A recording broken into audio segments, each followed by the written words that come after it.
ships' transit fees as a shaky ceasefire continues ahead of planned peace talks this weekend. Earlier, Iran's supreme leader said management of the strait was entering a new phase. The BBC's Caroline Howley reports. Before Israel and the US launched their war on Iran, 130 to 140 ships would pass through the Strait of Hormuz every day. Now it's become for Tehran both a weapon and a source of leverage. The country's Deputy Foreign Minister Saeed Khatibzadeh says tankers and ships need to coordinate with its military. Opening up the shipping lanes was supposed to have been part of the ceasefire, but only a trickle of vessels has passed through the strait since then. And finally, the 2026 Two Oceans Marathon is set to kick off in Cape Town this weekend. The event features a 56-kilometre ultra-marathon tomorrow and a 21.1-kilometre half-marathon on Sunday. Over 30,000 runners are expected to participate in the iconic event. A new board has been appointed to improve race standards after last year's disruptions. Our SAfm producer, Marumo Kekana, is participating in the ultra marathon. Tomorrow will be my first ultra marathon, and what I can tell you is that a lot of preparation went into this. I was running about close to 100 kilometers a week, consistently so for the past over 2 months. Preparing for this. Being the first one, I'd just like to finish. In this case, you will have to finish by at least 7 hours. You need to have completed the 56 kilometers. So if you ran a full marathon and qualified, which means you ran that 42.2 under 5 hours. So this 56 kilometers, they give you 7 hours to complete. But look, organization-wise, tip-top. Recapping the top story, Kusatu says it's concerned that the exclusion of public servants from getting rewards for whistleblowing will affect government's fight against corruption. For SAfm News, I am Anne Musa. Hi, I'm Zycard. Catch me every Saturday from 7 to 9 p.m. on Spotlight as we bring you blow-by-blow sporting action, news. That's Spotlight every Saturday. You don't want to miss it. The Daily Discourse on SAfm with Joanne Joseph, unpacking the issues that matter. The Daily Discourse on SAfm, weekday mornings from 9 to 12. Good morning and welcome. 7 minutes past 9 here on the Daily Discourse with me, Joanne Joseph. Thank you very much for joining us. Lovely to be with you on this Friday. It is a little bit of a crazy morning, I must tell you, because we're dealing with this breaking story, the Phala Phala report, the investigative police, the IPID report, exactly, the Independent Police Investigative Directorate, National Specialized Investigation Team. This report, we know, was compiled a couple of years ago, but at the same time, it hasn't been available until now. And so we've had a couple of entities going to court to actually get access to this, right? They have been using the courts to be able to access this report, and we know that was completed a couple of years ago, but it just hasn't been available until now. One of the entities that has done that is the News 24 body, and essentially they had gone to court to get hold of this, and they were able to get hold of a version of it yesterday. Kyle Cowan has been writing about it on News 24, and he's spoken about this explosive IPID report, which he says pulls Ramaphosa, the president, closer to the farm theft cover-up. So this is going to be a very important part of our show today. And of course, it's just broken in the last few hours. The other organization that we've been looking at that has managed to get access to the report is the national is Action SA, and the national chair, Michael Beaumont, is going to be speaking to us soon because, of course, we know that they went to court as well, and they have been fighting for access to the IPID report for in the region of a year. So I want to hear from you on this story. It's a story that has dragged on from February 2020, and just to give you a little bit of background to the story, we know that there was a theft of of the equivalent, right? It was about 580,000 US dollars. So we're looking at the equivalent of 10 million rand from President Cyril Ramaphosa's farm in February 2020, right? That farm known as Palapala. And it's quite a long and complex story with a lot of individuals involved. But what appears to have happened based on this information we've now received is that there were people working there who were aware of an amount of money, quite a sizable amount of money, being stashed in a sofa. A brother and sister. A sister who worked there flagged this to her brother, so there was some awareness of it.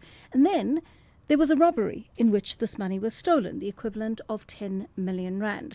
And of course, it seems as though, based on the information we have right now, that this was not reported at all, but actually that the Presidential Protection Unit then got involved. It allegedly used police resources to go and investigate this, to question suspects, to pursue them across the Namibian border. And there's some key figures involved in this. So let's get a sense of what is in this report that has been released so far. Okay, we're going to speak right now to Michael Beaumont. He is the National Chairperson of Action SA. Mr. Beaumont, good morning to you, and thank you very much for your time and for joining us here as we break this story on the Daily Discourse. So I want to ask you to please just talk us through the main findings of this report. Well, yes, good morning. I think the important part is that Major General Wally Ruda and Constable Rakete, both of whom are named. We're having a bit of a problem with your line, Mr. Beaumont. I'm going to ask you to just move around, please. I understand that you are travelling at the moment, so perhaps you don't have the best reception. But just please, won't you continue talking us through the main findings? Sure. So what the report found is that Major General Wally Ruda and members of the protection unit of the President's office operated outside of the law in conducting an investigation. It was not disclosed to the National Police Commissioner, and it was an unauthorized, unlawful investigation. It indicates that they interrogated suspects without giving them their constitutional rights, as suspects defined in our Constitution. And critically, they operated by falsifying documents to create the impression that they were doing the ordinary work of the Presidential Protection Unit, when in fact they were conducting an unlawful investigation. It included trips to the border with Namibia, where meetings took place unlawfully with delegates of the Namibian government, even involving the presidential envoy for Africa, Mr. Bejani Chauke.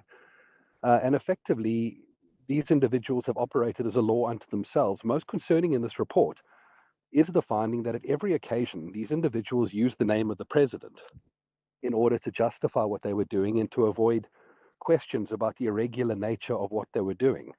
And this report has now been concluded since October 2023 and begs the question, what has been done about this issue? Because he remains the head of the Presidential Protection Unit nearly 2 years later. And questions now need to be asked whether they were operating with the implicit or explicit support of the president when they were acting unlawfully in this investigation.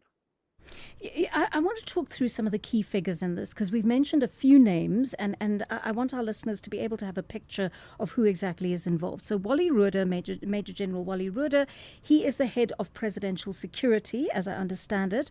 But I understand Presidential Protection Unit Officer Hulani Rekoto's name has also been mentioned in this, apart from that African envoy, Mr. Chauke. That is correct. Those are the three individuals implicated in this report. Obviously, IPID deals with the two members of SAPS, that being Ruda and Rekoto as the two SAPS members. But now there obviously has to be a broader question about the involvement of the president and or his office in supporting these unlawful investigations. Because the minute you now have non-members of the SAPS, members of the president's office, who are involved in unauthorized missions to Namibia, now we have a broader issue at play. It's no longer a policing issue. It involves the office of the presidency more broadly. And this is why I say it brings up the question whether or not this whole thing is operated either explicitly or implicitly with the support of the president. Mr. Beaumont, how easy was it to get hold of this report?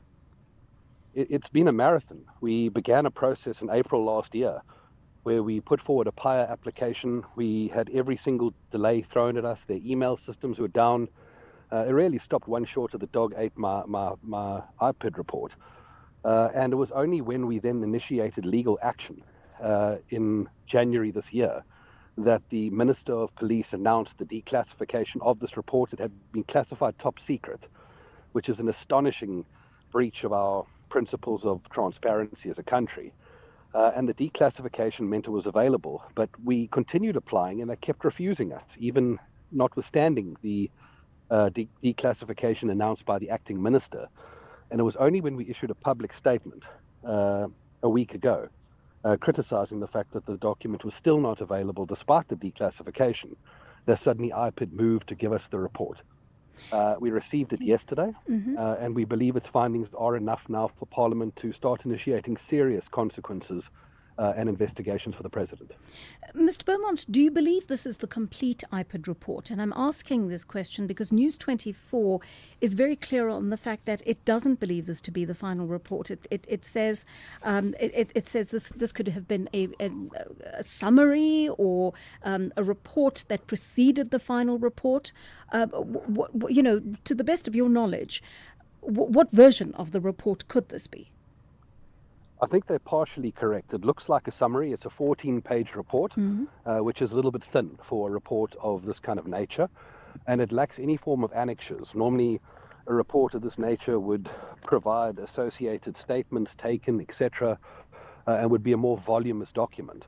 But where I think they may be wrong is I do think it is the complete picture by way of a summary, because what it does do is that it takes the reader through the broader processes, including the findings and recommendations, which appear to be complete in that regard, going back to October 2023.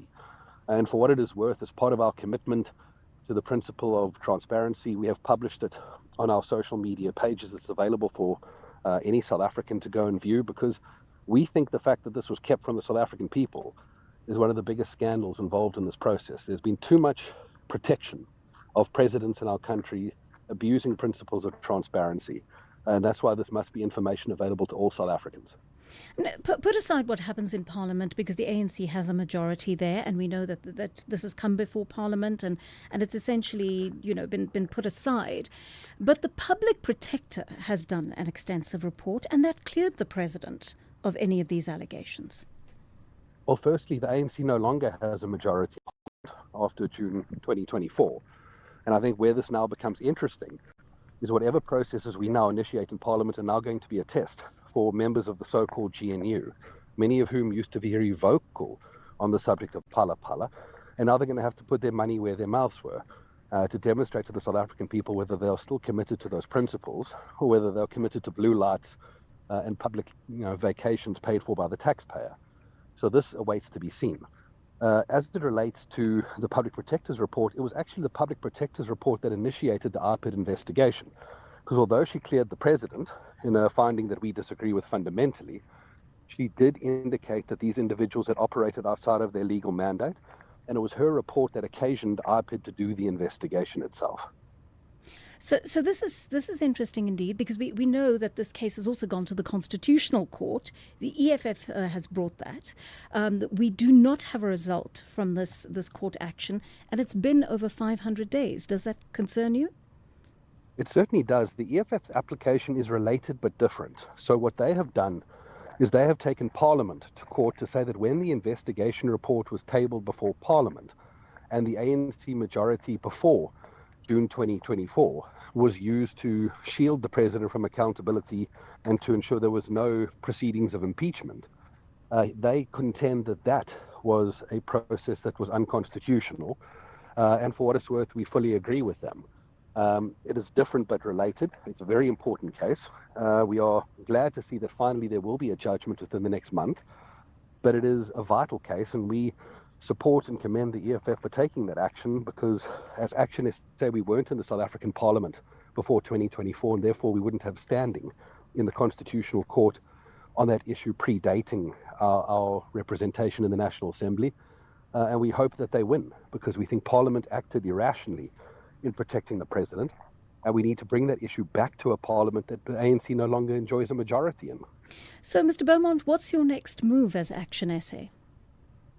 Well, Action SA has communicated that we will be writing to the Speaker of the National Assembly calling for the formation of a joint parliamentary committee, a multi-party committee joined between the portfolios of policing as well as the presidency to call for a commission of inquiry with those committees that will investigate in a multi-party fashion, like we have seen in the ad hoc committee, and investigate the involvement of the presidency in terms of this entire investigation, but also the question of whether or not these individuals have operated with the implicit or explicit support of the presidency and members of his office, because that is the question that now needs to be asked alongside the one, which is, why have these members not been disciplined? These are senior members of the SAPS, they're major generals in the SAPS, with a nearly 3-year-old report that neither the presidency nor the National Police Commissioner have acted upon.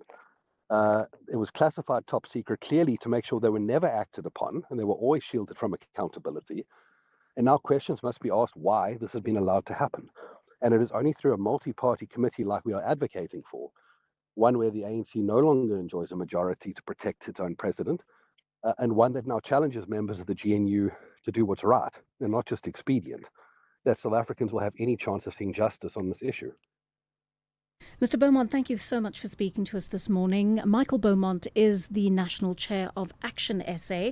And just to remind you of some of the findings that they have put out on their website right now, they have summarized their main findings.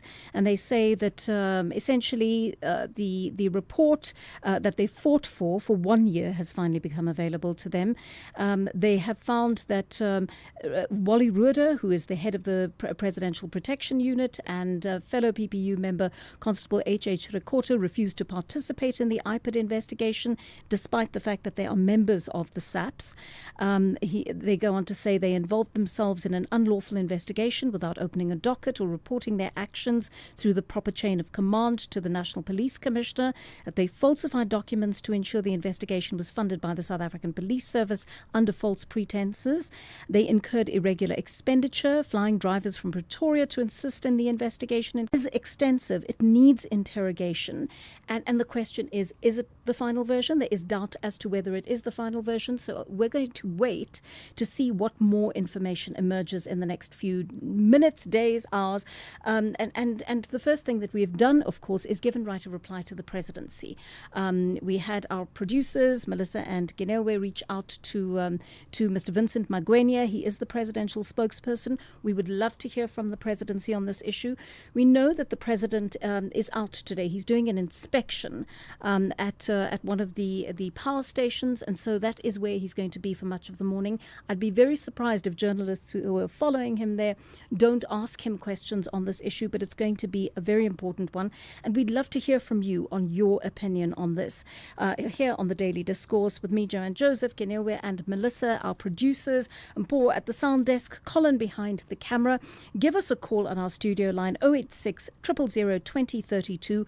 WhatsApp us on 0614 104 107. Voice notes should be between 30 to 45 seconds long. Please keep them short. Our DSTV channel 814 broadcast is going as well. We're also on X, and we're live streaming on Facebook at the same time if you'd like to see what we look like in addition to what we sound like. Stay with us right here on the Daily Discourse. Clientele is here to safeguard you and your family with compassion because life happens. Be part of a family that truly cares. Our funeral dignity plans have helped South Africans bury their loved ones with dignity for more than 30 years.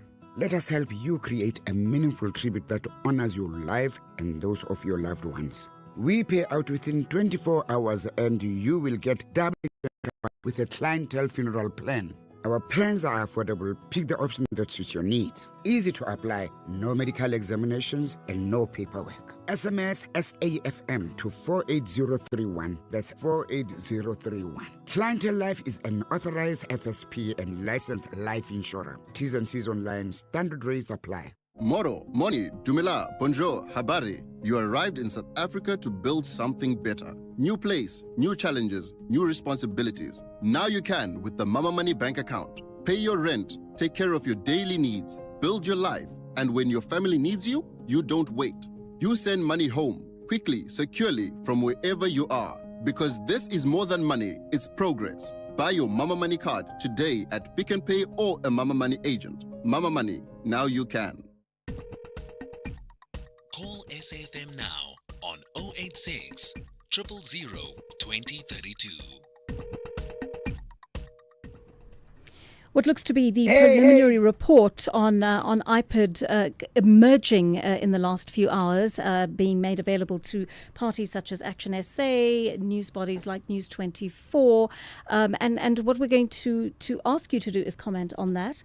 We're taking your calls at this time, and I also want to play a voice note on what is emerging from you at this point on Phala Phala. Hey, DJ and all SAfm listeners, a very good morning. The latest Phala Phala report is completely a hogwash. South Africans must be reminded that the suspended Minister of Police, Senzo Mchunu, might have been behind the non-prosecution of Cyril Ramaphosa over Phala Phala scandal. No wonder Mchunu is treated with kid gloves. That's Andile from Sex Rate in the Eastern Cape, near to borders. Andile, thank you. I love the energy there. Let's take a couple more calls at this hour. We've got Ngonde on the line to us now. Ngonde, good morning to you. Joanne Joseph, this is Ngonde. I'll be very quick.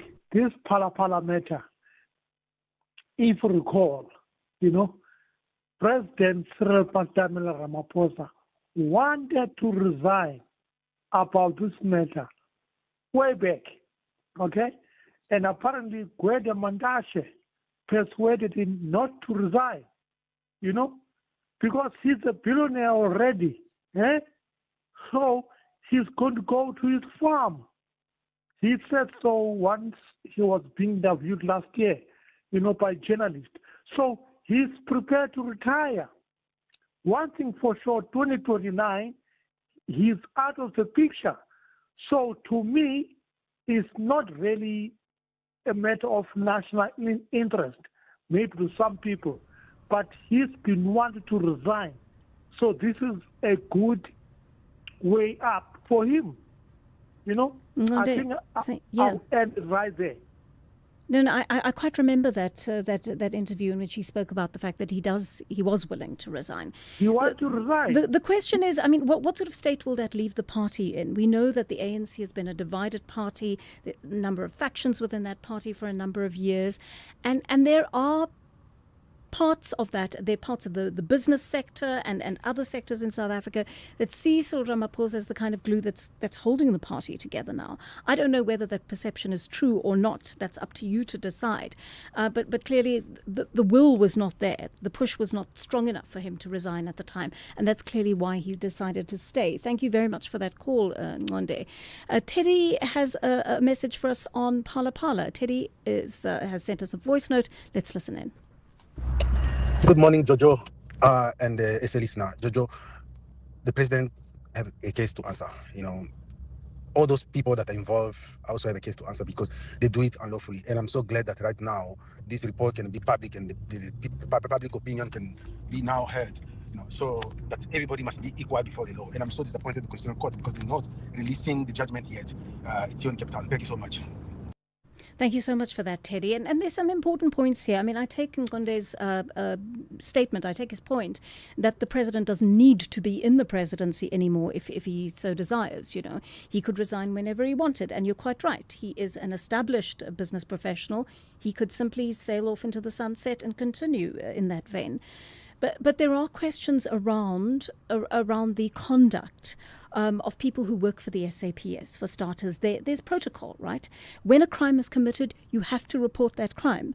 When a certain amount of the equivalent of 10 million rand is sitting in a private home or a private game lodge, as the case may be, that needs to be reported. It's against the law, right? And so the question around police resources, around how they were potentially used, around whether they were used or the president's name was used to carry out interrogations that may have been unlawful is an important question, because if any of this is true, then this is an example of overreach, right? People have overstepped and they have breached the rules of the SAPS and the Presidential Protection Unit. And so these are the questions we're asking today. How important is this? How much of it do we need to uncover? And what does it mean for the future of Cyril Ramaphosa as the president of the ANC and of this country? 9:30, time to catch up with your news headlines. Here's Anne Musa. Good morning. Thanks, Joanne. In the headlines, political analyst Mohale Silelo says the Democratic Alliance will hold its federal congress in Midrand in Johannesburg this weekend as the cost of living in the country escalates. Several candidates are vying for top leadership positions.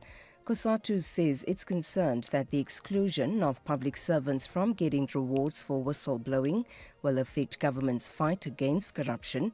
The Labour Federation has welcomed the release of the Protected Disclosures Bill for public comment. And civil society movement Defend Our Democracy has welcomed new legislation which is aimed at the professionalisation of the public sector. President Cyril Ramaphosa signed the Public Administration Management Amendment and the Public Service Amendment bills into law a few days ago. I'll have details on these and other stories at 10.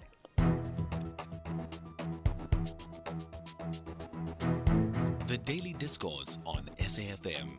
Weekday mornings from 9 to 12. Thank you for joining us here on the Daily Discourse. 9:31 it is. The Madlanga Commission is resuming in a short while. It's looking into issues of the Tshwane Metro Police Department policing issues, and there'll be a new witness on the stand today. In fact, I think he's taken the stand already, and he is going to be testifying from now on. The big story, as I told you, Phala Phala, the IPID report on that we are tracking for you today. But in the next half hour, we're also bringing you an important story about a change of legislation, right? For the longest time, South Africans have been calling for some sort of framework within which whistleblowers can be supported. I mean, the work that whistleblowers have done in our country is immense if we think about working against corruption, right? And when we think about what they've suffered for it and what they've sacrificed for the love of their country and their people, it should give us a sense of what we actually owe them as South Africans. And so whistleblowers in our country may actually get the support they finally deserve from government. Our Justice Minister, Mamoloko Kubai, has acknowledged that whistleblowers face retaliation, they're robbed of the opportunity to make a decent living, they're sometimes even killed for exposing corruption. So now she's announced a series of reforms to protect them. And you, as a member of the public, have until the 14th of May to comment on whether these reforms are workable before the bill goes to Parliament for final approval. It's really important that you have a voice in this, and that's why we talk about these bills, especially before the comment period is opened up to the public, before that window is opened up. It's because you need to have a say. Many of you have been whistleblowers yourself. You've had to live with the consequences of that, and you know that it is in no way easy to be the person who puts potentially your career, your reputation, your life at stake in order to do this for the country. And that's why we need to hear from you during windows like this. So let's find out more about this. We're joined by two individuals who weigh in on this story. Leonard Tsietsi Sibelemecha is Chief Director of Legislative Development at the Justice Department. And then Athol Williams is going to join us. He's a very well-known whistleblower. And I'd like to welcome you both to the show. And we're going to start with Mr. Sibelemecha, who is the Chief Director. Thank you so much for joining us this morning, sir. So I understand the contents of this Protected Disclosures Bill have arisen out of the findings of the Zondo Commission into state capture. How has that commission inspired this legislation, sir? Yes, thank you and good morning to the listeners. I think we, as indicated by the Minister, we have had to have a review the Protected Disclosures Act in order to make sure that the recommendations of the Zondo Commission as well as the NECEC report, which indicated that there is a need to further protect whistleblowers and review the legislation. So we have had to start from there and make sure that we also align the bill with international legislation. So that is how I can simply say the bill has been inspired by those recommendations and including the research and the NECEC report that has been published in order to strengthen the anti-corruption machinery. I mean, I'm not going to mince my words here. People have said this legislation has taken too long to come about, but it is detailed. I will certainly give you that. So give me a sense of this, please, Mr. Sibelemecha. You're going to try to ensure whistleblowers can safely report their allegations, that no one can victimize them for coming forward, that they can receive support when they're disclosing what went on, and that the right institutions respond to their disclosures. Tell me, from a practical point of view, if I were to come to you right now and say the company I work for is involved in something untoward, how do you plan to take me through the process and ensure that I am supported and protected through that process till the end? Yeah, I think one of the provisions of the chapter, basically, let me just talk to it, that deals with protected disclosures. It will start with making a disclosure to, say, to an authorized person. It can be a legal practitioner, cabinet member, executive council, and municipal council. So there are various people that you can make a protected disclosures to. And those are obligated to make sure that there is a register, it's recorded properly, and there's also a provision in the bill for a central database, just to make sure that there's a follow-up on all the disclosures that are made, to make sure that there is no disclosure that is left outside, not investigated properly. So there's a chapter as well, chapter 3, that deals with the investigation, how such disclosures should be investigated, to make sure that there is no institution that might, you find two institutions investigating the same disclosure. So there should be a synergy in making sure that such disclosures are properly investigated.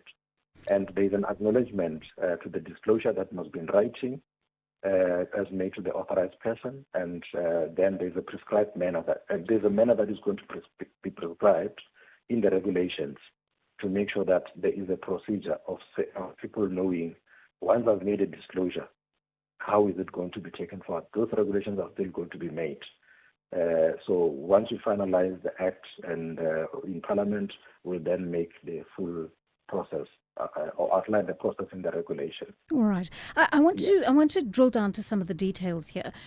Firstly, I think many of those who want to whistleblow are pretty afraid that if they do that internally, they'll be victimized. We've had examples of disciplinary hearings and trumped-up charges being brought against people, their lives being threatened. Many people do not want to disclose this information internally or to an internal whistleblowing line, for example.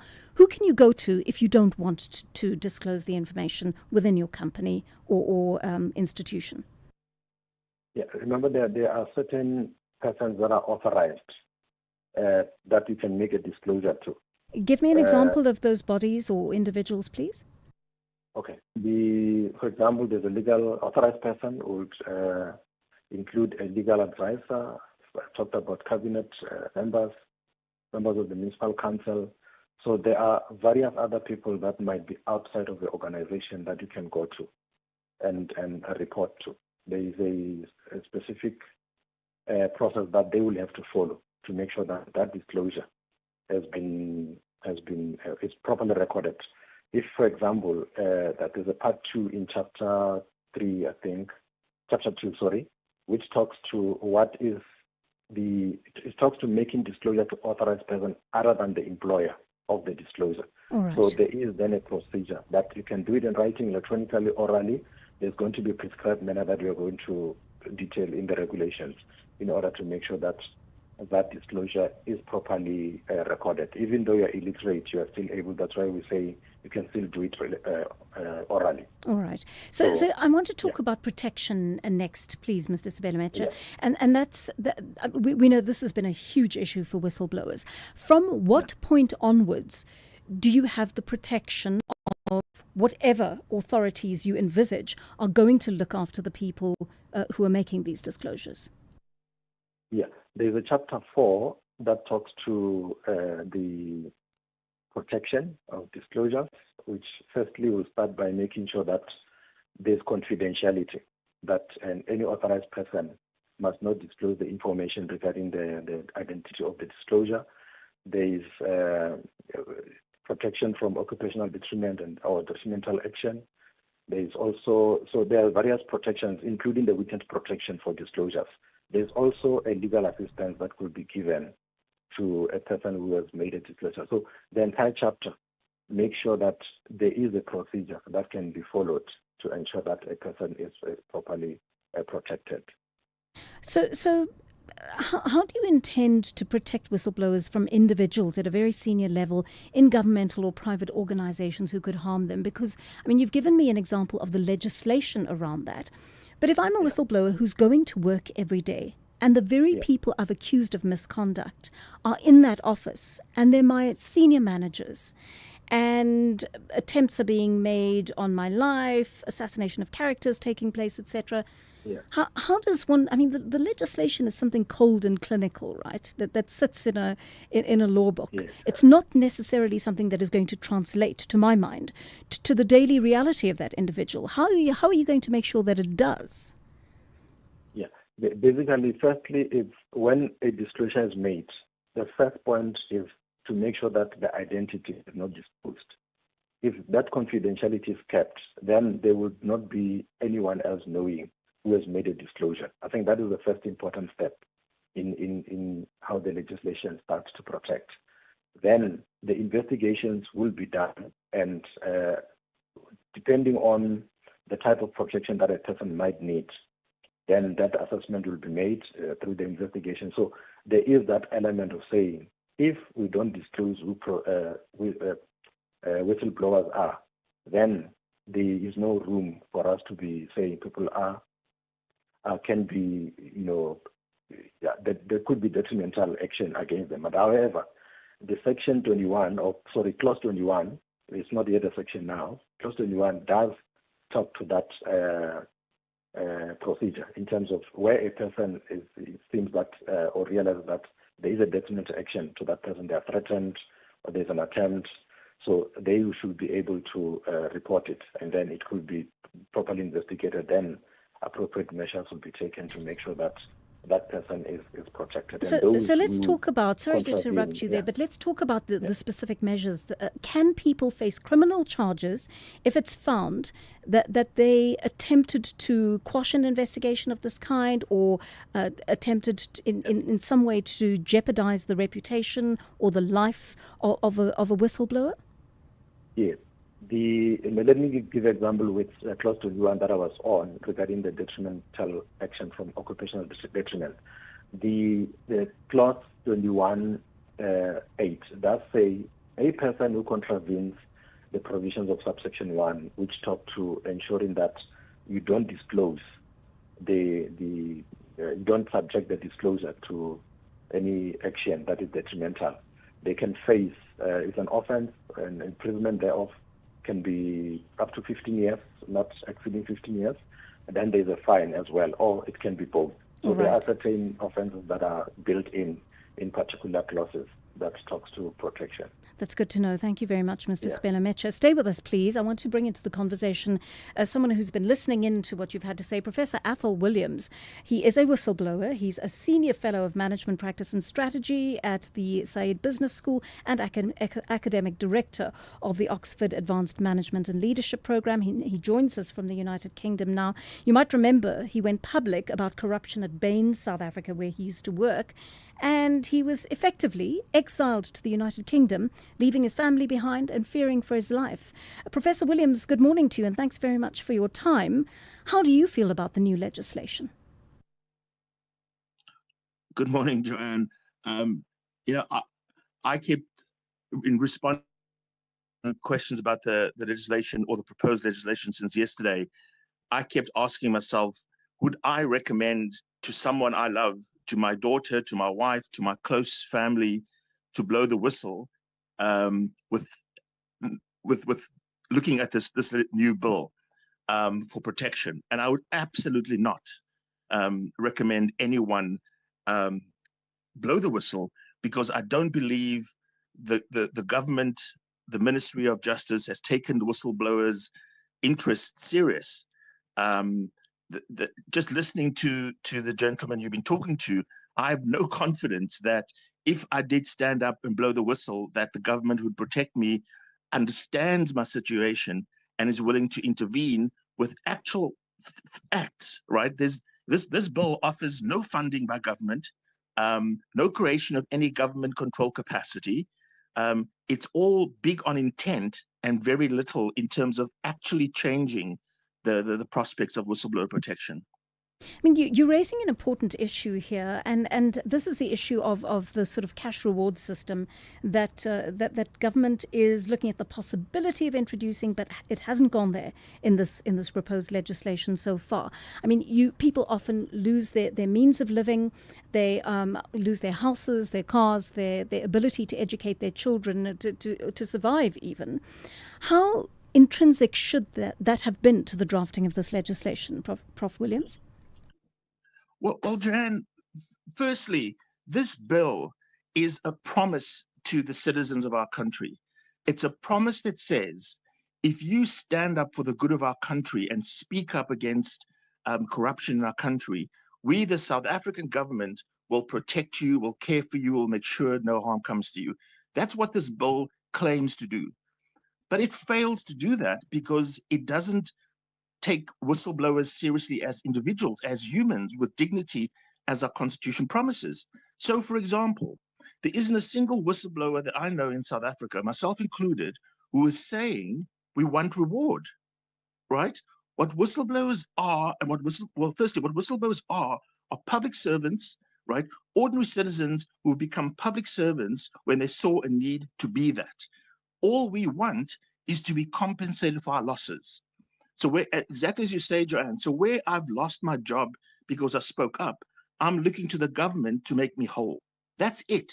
I'm not looking for a reward and to become wealthy off this process. So they haven't listened to the basic understanding of the whistleblower experience. Secondly, in the bill, to the extent that there is a reward paid, it's dependent on successful prosecution down the line. Well, I've got no confidence that there will be prosecutions, and which whistleblower can wait 5, 10, 30 years before there's a prosecution, and then the government doesn't compensate. They want the company, the perpetrator, to compensate. This doesn't address any real need that real whistleblowers face.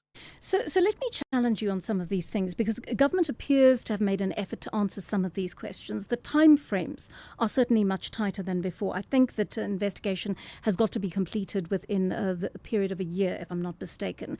They're also saying, yes, there's no cash incentive, but officials can ask for the cooperation of banks, for example, to make sure that whistleblowers don't lose their homes and their other assets in the process. And in terms of addressing the actual complaint, they're looking at the possibility of bringing respected retired judges and the like on board to look into a complaint so that the process is just a little more insulated from any kind of interference.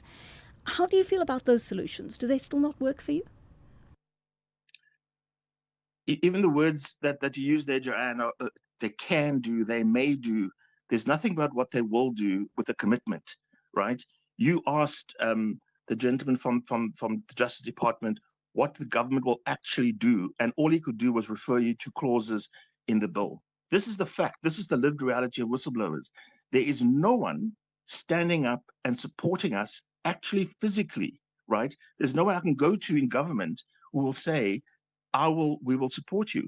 Here's a point that brings it home for me, Joanne, as someone whose life has been completely ruined and upended by standing up against corruption in South Africa. Not a single person from the Ministry of Justice has ever contacted me, right, to ask how am I doing, to offer support, to show they care. They contact me endlessly for information and data, but never about me as a whistleblower. The Minister of Justice yesterday used my name, right? Why did she use my name? Well, I think to get credibility to what she's doing, but she and no one in the departments ever reached out to me. So I judge, and South Africa should judge the intent of this bill on the government's track record. Government's track record is one of showing complete disdain, disinterest in whistleblowers. Why should we now believe that's going to change? The problem today, Joanne, of why I'm mistreated and abandoned by our government is not issues in the PDA, in the Protected Disclosures Act. That's not the issue. The issue is a government, including the president, who I've written to and many have appealed to on my behalf, are not willing to act against corruption and those who are corrupt, and therefore not willing to protect whistleblowers. Prof. Williams, I think you are drawing attention to a very important thing there, and perhaps our listeners would like to weigh in on this. And this is the human cost, the toll that it takes on your life, on your family, on everything that you once held dear, the security that you once took for granted, the joy of going to a job every day that you're proud of. I'd like to hear from our listeners on this, because we're talking here about legislation, but implementation sometimes becomes a problem with our government. It happens quite often that we see wonderful laws, in our constitution and in all the legislation that exists in this country, but we struggle to implement, and we forget there are human beings whose lives have been entirely destroyed as a result of what has happened to them. I want to take a call now from Wayne Duvenage, CEO of the Organisation on Doing Tax Abuse, ALTA. Wayne, welcome to the program, and I'm glad that you've called in, because I understand that ALTA was looking at certain measures that could potentially be put in place to support whistleblowers. What's your take on this legislation? Yeah, look, thanks, Joanne. And just supporting what Alpha Williams is saying, absolutely, he's hitting the nail on the head, because laws are only as good as they're able to be implemented. And what we have not seen and been demonstrated in the past, which the changes this bill is not going to address, is for the individuals in charge who've been caught out by the whistleblowers to be doing the right thing. So when it is found that whistleblowers were dismissed unfairly, and as we've seen, and even the minister mentioned not only Alpha Williams' name, but Martha Ngoya's name, who was suspended for 7 years at PRAS, and court case after court case was told, she won those cases to reinstate her. They just did nothing.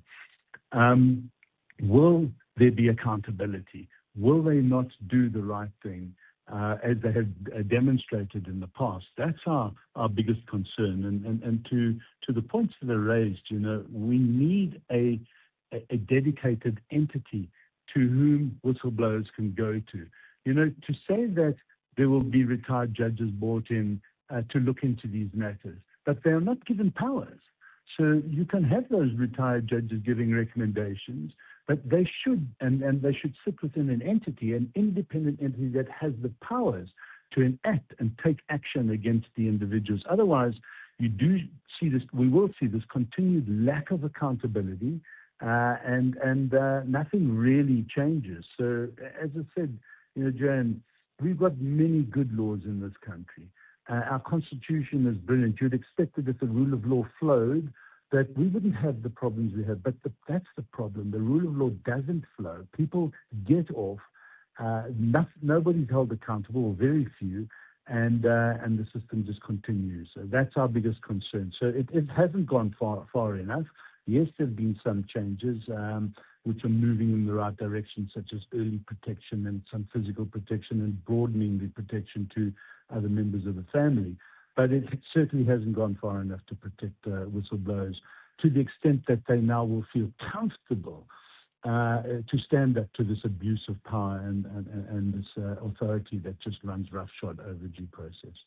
Wayne, thank you for that. I think it's been really good having your insights into this whole whistleblowing issue.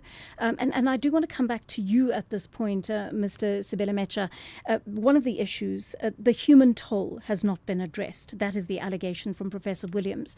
The fact that there isn't a dedicated entity that people can go to. It simply falls under the existing judicial mechanisms in the country.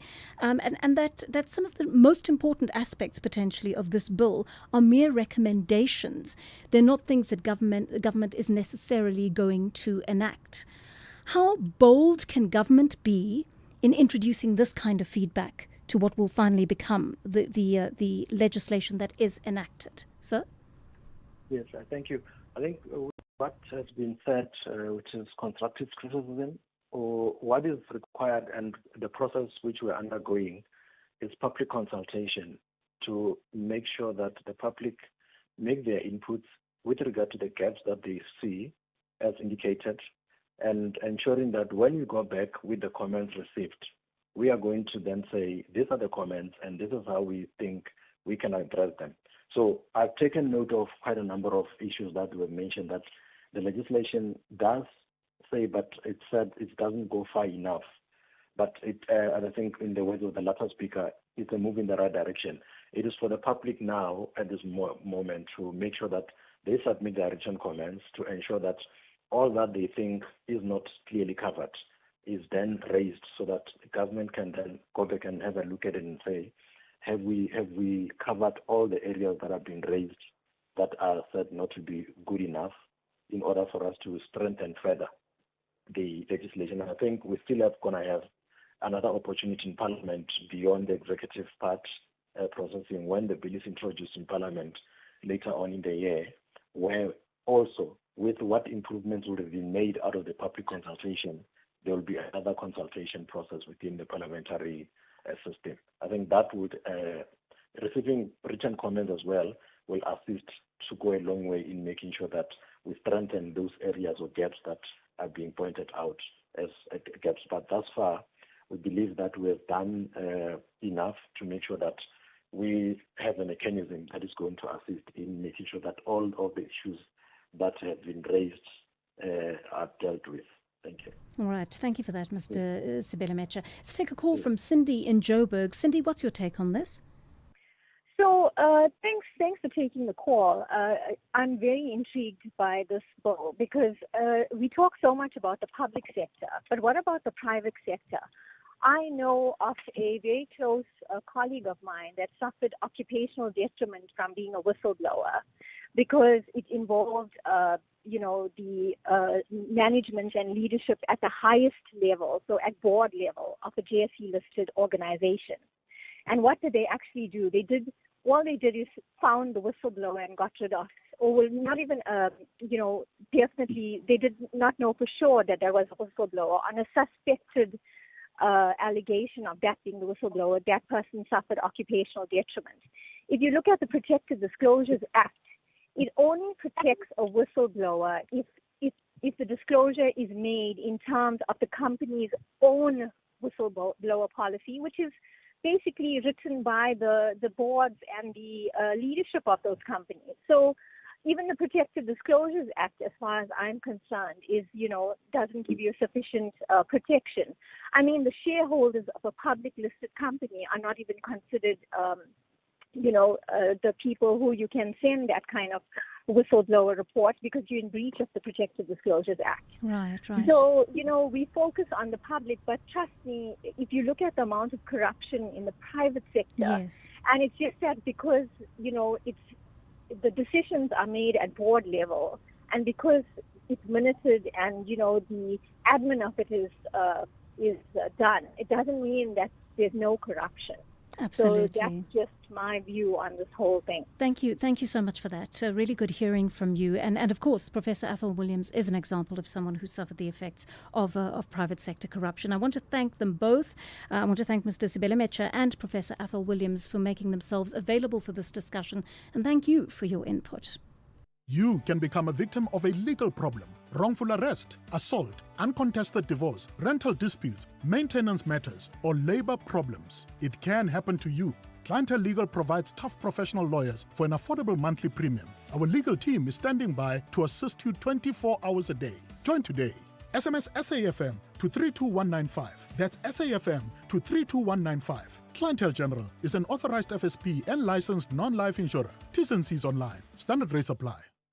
SABC2 is doing big things, and that's why I am here. I'm talking new shows, fresh energy, and stories that are going to move you. Pinkville is just the beginning. I am Madlanga Commission.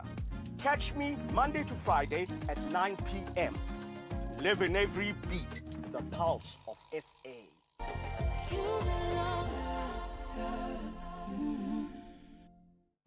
SASSA grant beneficiaries, the time is nearly here when you can swap your old SASSA Gold card for the Postbank Black card absolutely free. All you need is your valid South African ID. For active sites, simply dial *120 *355# on your phone. For any questions, call Postbank Customer Care on 0800 53 54 55. And remember, Postbank will never ask you for your PIN or one-time password. Postbank, your bank, an authorized financial services provider. T's and C's apply. The Daily Discourse, more than talk, real understanding. 10 o'clock on the dot, time for your latest news update.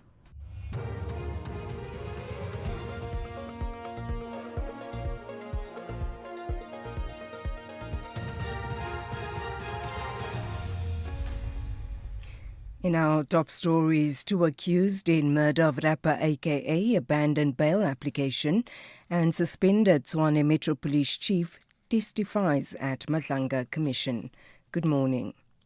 The Tundemande brothers linked to the murder of rapper Keenan aka Forbes and his friend Tibelo Tibbs Motsoane have again abandoned their bail application. The Durban Magistrates Court was today due to hear the bail application of Siyabonga and Melusi Ndimande.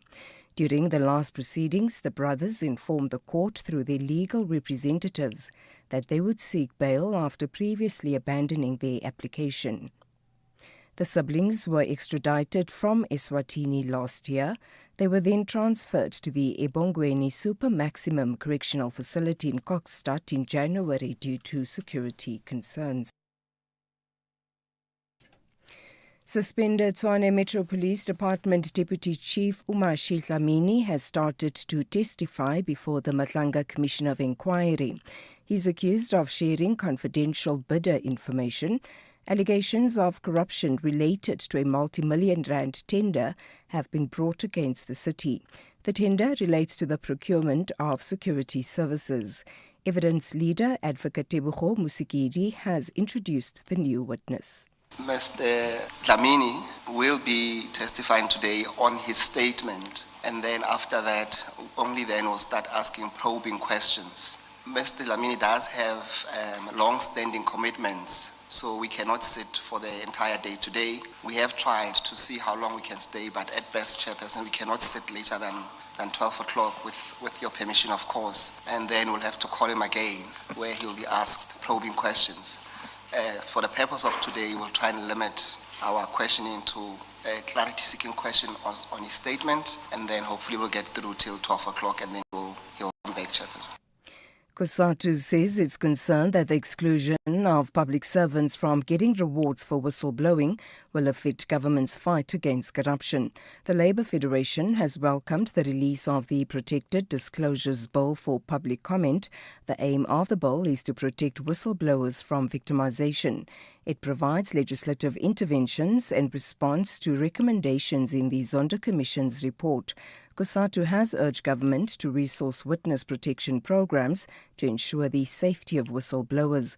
COSATU's parliamentary coordinator, Matthew Parks. We think it'll be a deterrent. We've been pushing specifically to incentivize to reward whistleblowers. You need to help people, to give them a real motivation to come and blow the whistle. People do so at a great risk. We can have the most beautiful witness protection and protected disclosure legislation in the world, but it'll never fully protect people. And people take a great risk to their careers. They take a great risk to their families, to their lives, and a powerful way to help motivate them is to say, well, if government is able to, save R1 billion, you will be rewarded 20 million rand, for example. That'll be enough for you to go and restart your life on your own conditions. And that's a powerful motivation, and it's going to also kind of give some comfort to those people who are risking their lives and their careers that it's worth it. Civil society movement Defend Our Democracy has welcomed new legislation which is aimed at the professionalization of the public sector. President Cyril Ramaphosa signed the Public Administration Management Amendment and the Public Service Amendment bills into law a few days ago. The laws also seek to prevent political interference in government appointments. The movement's acting director, Martha Ngoye. We hope it will reduce political interference. The change sounds very technical, but it is a profound change in terms of legislation.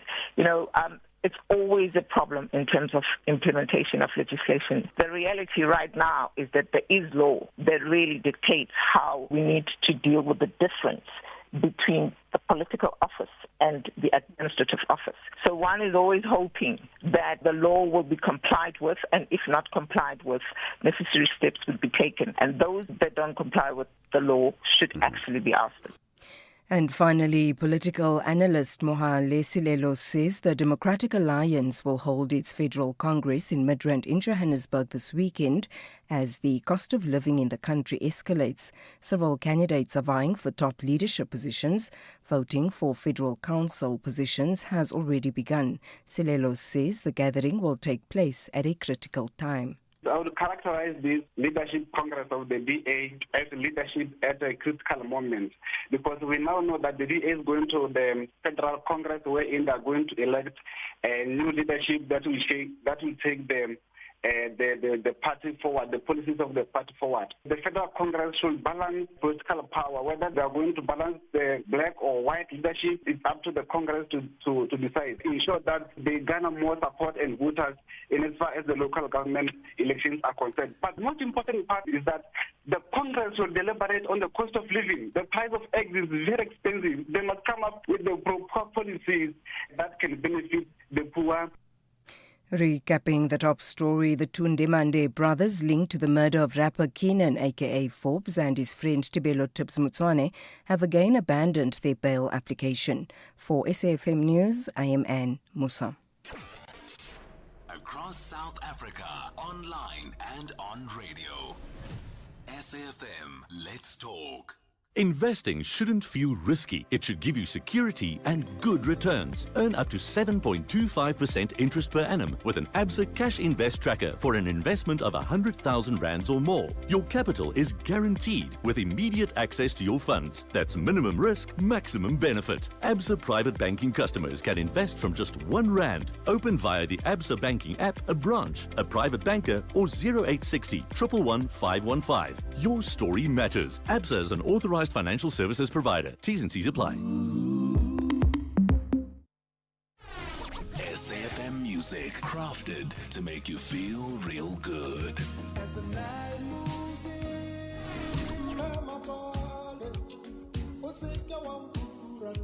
Handpicked just for your pleasure.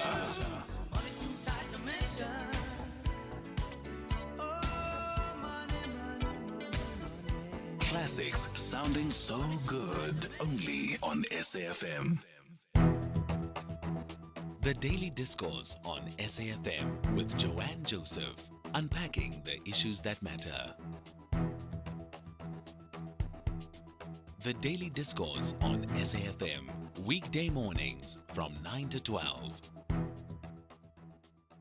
7 minutes past 10 here on the Daily Discourse. Thank you for joining us. Right now, we're taking you live to the Madlanga Commission in Pretoria.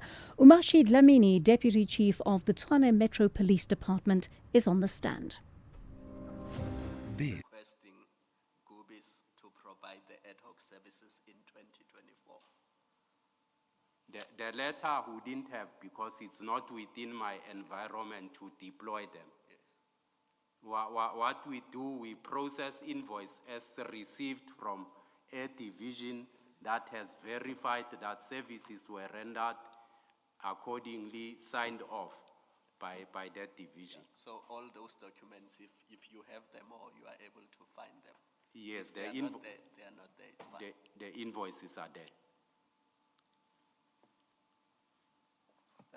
Commissioner, then just to wrap up this point. So the upshot of it is that you were invited to this meeting to deal with issues relating to late payments or non-payments of Gubi's invoices. Yes. Just tell us, what was the outcome of that meeting, just briefly? The outcome of that meeting, I indicated to them to say the May invoice, there's no way in which it can be processed from my section. It's of a previous financial year. The division concerned need to put in a report for post facto in order for that invoice to be paid, which must be approved by the city manager. Which goes with consequence management, because it's of a previous financial year. It will create audit issues, for the city. So that's what I indicated to them. And I also indicated to them to say, initially when they started issues of, raising concerns around payments and so forth, I advised Mr. Mpofu to say, these were taken with the CFO, and it might not be proper for us at that level as junior officials to the CFO to engage on these matters. So I then advised that they must then take these matters up with the CFO where they've started. Thank you. Let's move on to the next topic. Giving details whether I have assisted directly or indirectly any bidder in respect of tenders TMPD 2 2016-17, TMPD 1 24-25, and TMPD 3 24-25. I have not assisted directly or indirectly any bidder in respect of tender TMPD 2 2016-17, TMPD 1 24-25, and TMPD 3 24-25. Move on. Whether I have influenced, facilitated the payment of any service provider, in particular Gubis 85 Solution Ltd. I have not influenced the payment of any company, including Gubis 85.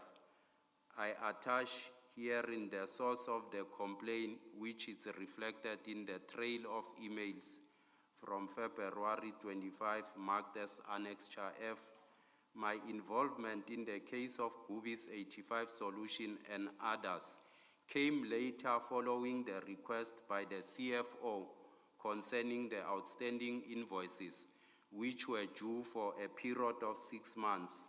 See Annexure G, the spreadsheet of those invoices. Furthermore, I should indicate that prior to the receipt of the request by the CFO, I dealt with another request which came on the 28th February 25 from various service providers. See attached WhatsApp communication from the management group marked as Annexure H. Commissioner, before we go to the next page, you had made reference to 3 documents, Annexure F, G, and H. Can we start with Annexure F?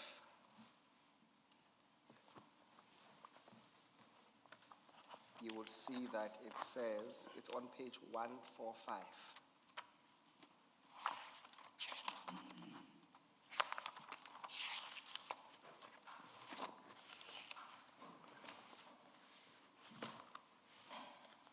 It will say Annexure F, email of outstanding invoices. Is this the annexure you're referring the commission to? Which starts on page 146? Yes. Is there anything on that annexure that maybe without reading the entire document that you would like to highlight to the commission? Yes, I want to indicate that this is the complaint that I think came through. I think the annexures might have been put. Otherwise, I'm not sure if this is the correct annexure, because the annexure that dealt with this matter emanate as far as February the 7th. I'm not sure on my file where the company was complaining, and in any of their complaint, I think I was not, included, nor CC'd in any of the complaint that they've been raising and so forth. So I think the annexures might. Perhaps let's do this. I have gone through your statement. I know you make reference to the email of the 7th of February, but I have not seen it. The email there that's referred to on Annexure F, it's an email that was sent in March. So what we can do, Commissioner,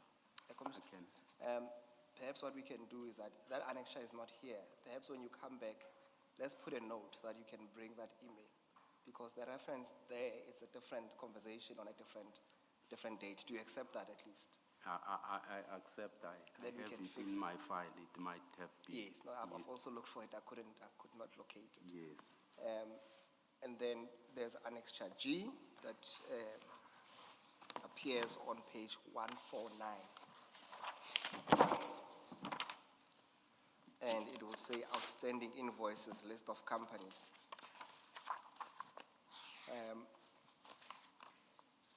I don't invite you to read those companies, but is there anything specific that you want to draw the Commission's attention to on that list? It's a very long list. Yes, the specific thing is that these are invoices that were outstanding from July 2024, to January 2025 of companies. I want to draw specific attention to the Commission because this matter came on the Commission. That invoices for the entire 6 months were amounting to a total of these companies to 14 million for the entire 6 months of ad hoc services that the complaint came. And I think this is what I want to draw the attention of the Commission to, so that when we come to the email where I was writing, sensitizing them to say, but these invoices for February and March have now grown to an extent that now the company must be paid 14 million. Deal with this matter or engage the sister department. It was taken that I was influencing someone to go and seek money and all those kind of things.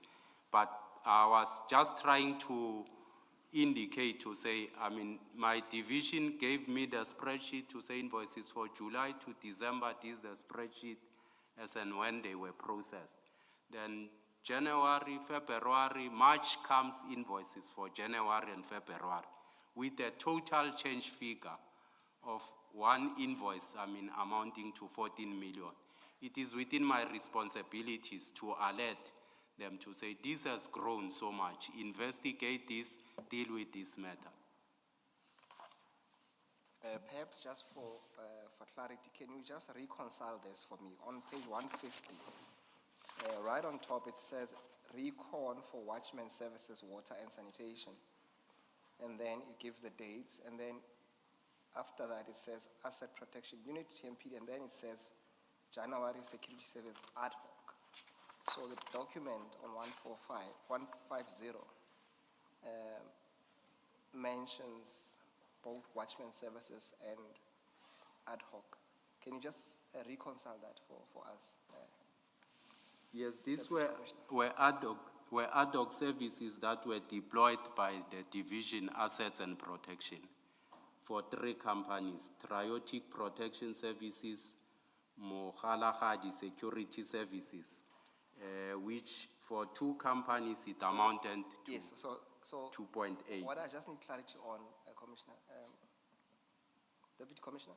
Yes. The clarity I need is on top when it mentions Watchman Services. So we should take this is strictly for ad hoc. Is that what you convey to us? Yes, it's That's strictly for ad hoc. Okay, then yes. I'll note that. All right. Can we then go to the last annexure that we make reference to at page 22? That one appears on page 152. Yes. Now, this is annexure H. It says management group WhatsApp communication, non-payment of service providers. And it goes on, the actual content is on page 153. Is there anything that you need to highlight on those WhatsApp chats? And while doing that, can you just explain what is the EMM information group? The EMM is an executive management group that we have for the chief of police and his deputy chief. So I'm saying I was just demonstrating to say I do receive such complaint. That was not a peculiar complaint that I received to deal with those outstanding invoices for July to December. There was a complaint prior to me receiving that request from the CFO that came, to the chief and asked to say these companies were not paid. Can they be attended to? So it's not, because as I indicated earlier on the structure, to say they don't come to me, they go, when invoices come, they go to accounts payable. That's where we have admins, senior admins, and so forth. They have a functional head, a deputy director, who deals with them. I wouldn't be aware if there were outstanding invoices until of recent, where the city have established the UIFW workstream meetings and the Circular 113, where these things get reported, where I attend to. Thank you, Commissioner. Can you then go back to your statement? I want you to pick it up from when you look at the top red number, the top right with the red number. It will be page 9. Yes. Before you do that, in that page 8, at paragraph 41 and 42, where you refer to requests from the Chief Financial Officer. Yes. Those requests were directed to you. The Chief Financial Officer called me while he was with Sergeant Gosi on the 4th of March, requesting me to say there are outstanding invoices that Mr. Mpofu can't get it right in ensuring that they are being paid, and the companies are threatening to go to court. Okay. Can I intervene and assist in that regard? Okay, so it was a telephone call between you and the Chief Financial Officer? Yes. Okay, thank you. Thank you, Commissioner Maloi. Can you then, so we'll deal with those chats later on. Can we then go to the next page? Then that will be page 9. Okay. I just want to indicate that it is a common practice that such matters will be brought to my office for intervention and not, to influence payment or whatsoever in that regard.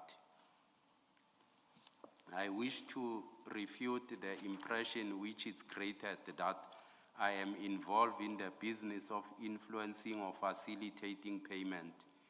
The statement is not true, and I say this because I am the divisional head, support and administration. I think I've explained around accounts payable, what are their functions and so forth. And it enjoins us to comply with strict time limit and to pay invoices within 30 days of the invoice date. That's what my communication on financial matters is mistakenly inferred to as having an influence, when in actual fact it is sacrosanct to my daily work as the Deputy Chief Support and Administration. It cannot be said that I am influencing anyone when my position and my work is centered around managing the financial business side of the department. I attach here on the organogram and demonstrate that I am the relevant and competent person who holds the office that addresses the finances as alluded in Annexure D organogram.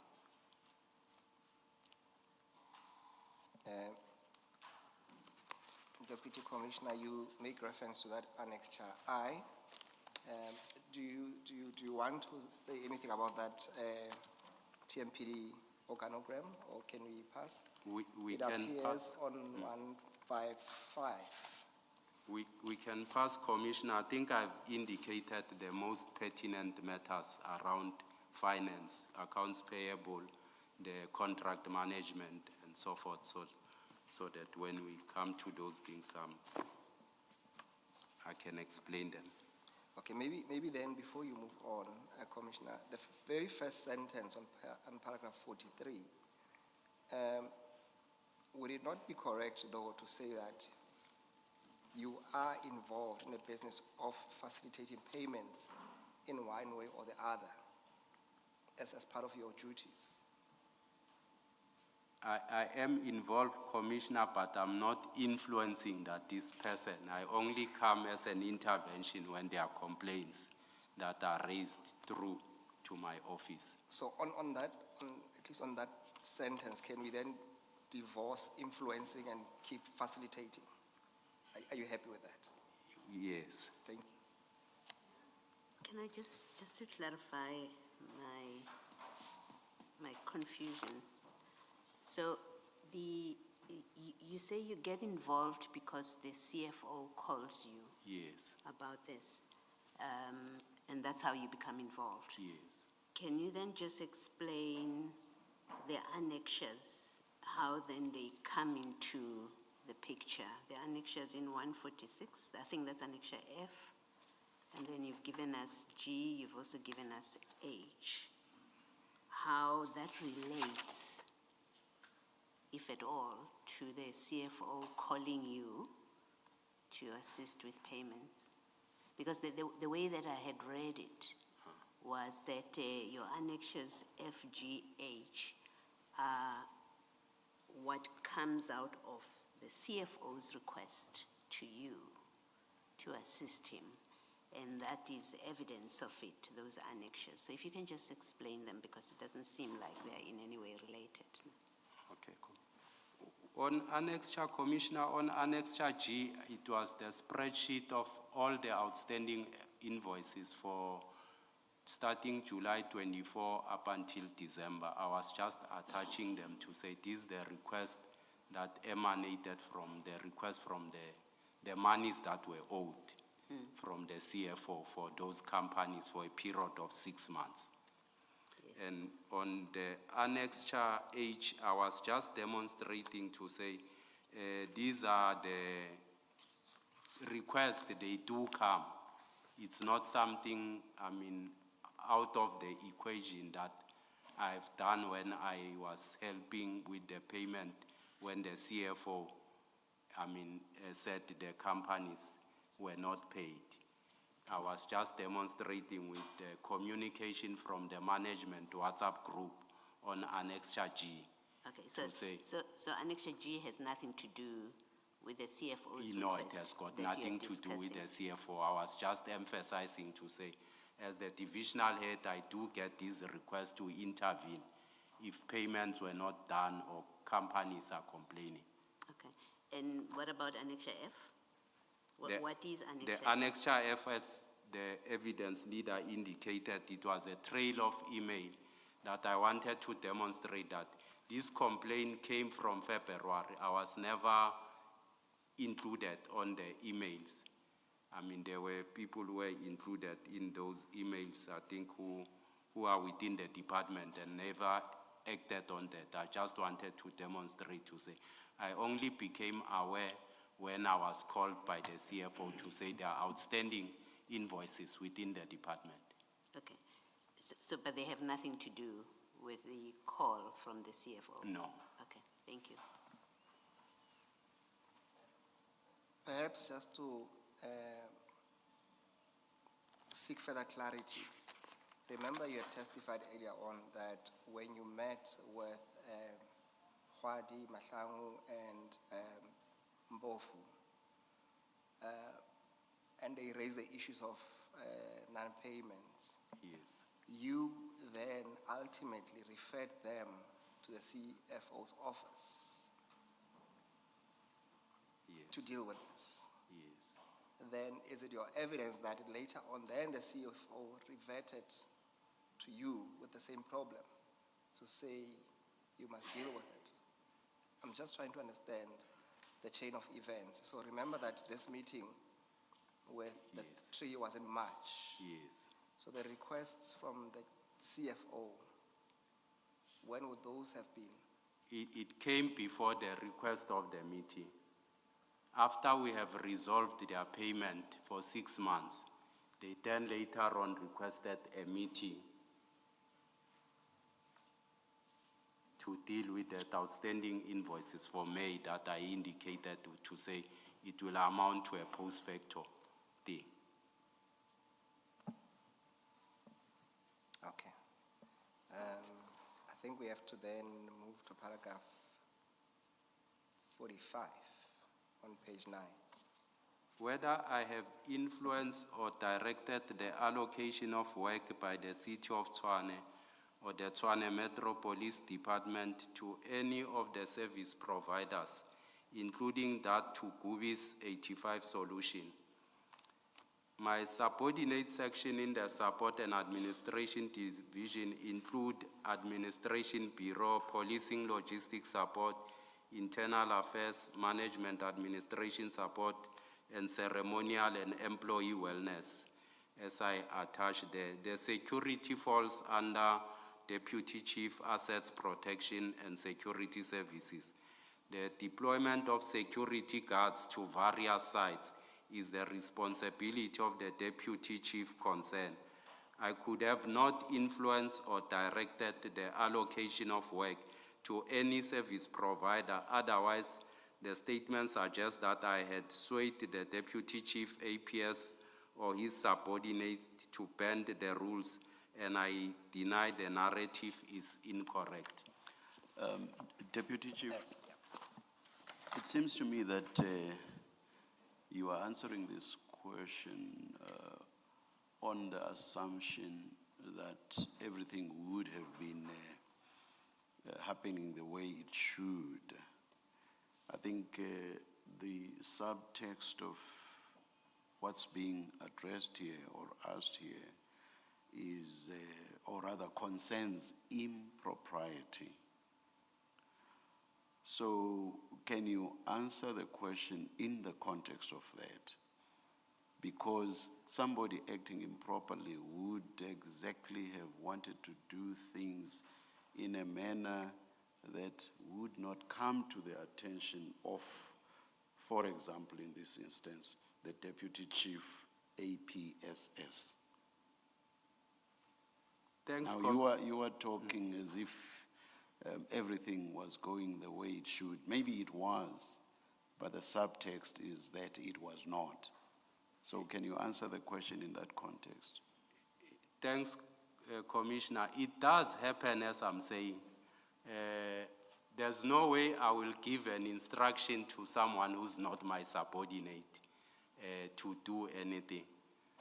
For instance, yes, there were things that protecting Piri, I will deal with that. I've never worked with Piri. I don't know him, which intake does he belongs to. I can't, even if I could have met him, I couldn't point to say this is Piri or whatsoever the case it might be. Things, commissioners, are happening as per structure in terms of, deployment and so forth. Yes, there are anomalies that happened, but I have never influenced, the deployment of any other, security company or any other person within the department. Thank you. Let's take the adjournment and resume at 5 to 11. Let's adjourn.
can just wake up in the morning and try to close a national road like N3. We are stuck here in Harrismith, Ausketi.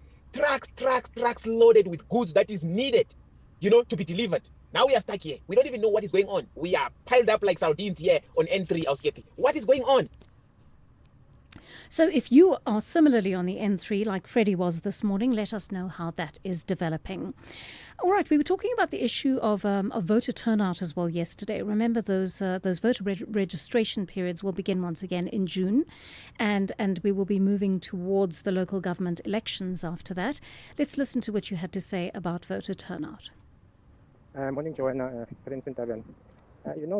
Joanne, concerning our state assets in this country, if the voting turnout on the ballot paper results become lesser than less than 50% of the citizens' population in this country, then I don't think we should allow any political party to have access to our state assets in this country, Joanne. I think it's unconstitutional.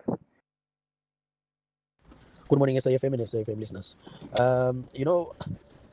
Regarding to the issue of whistleblowers, we as South Africans, we act as if we don't know what the government is capable of. We all know that government is corrupt.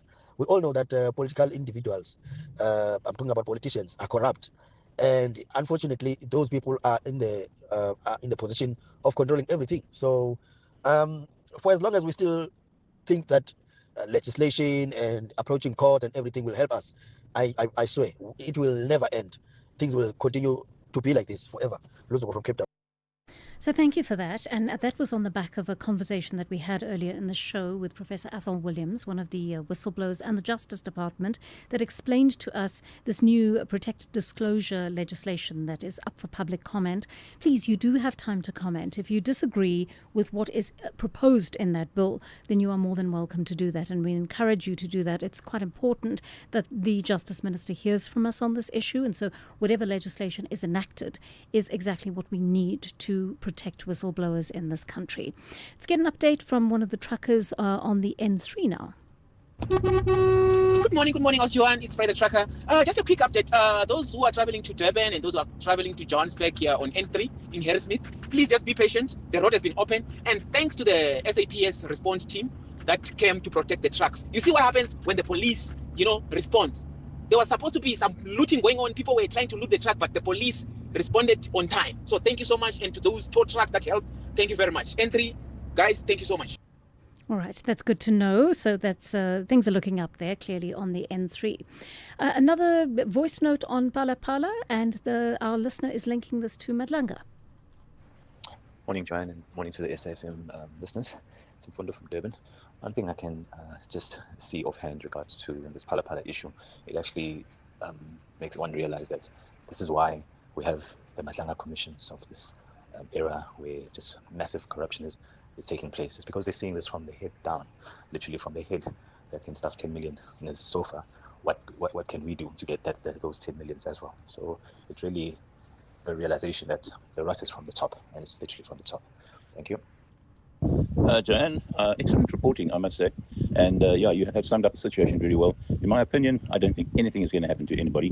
None of the police will be charged for acting outside their authority, and nor will any action be taken against the president. This thing will just be dusted over, covered over, until the election has come and gone, and then perhaps we might see some action, but even then it's unlikely. It will be dependent on the outcome of the election.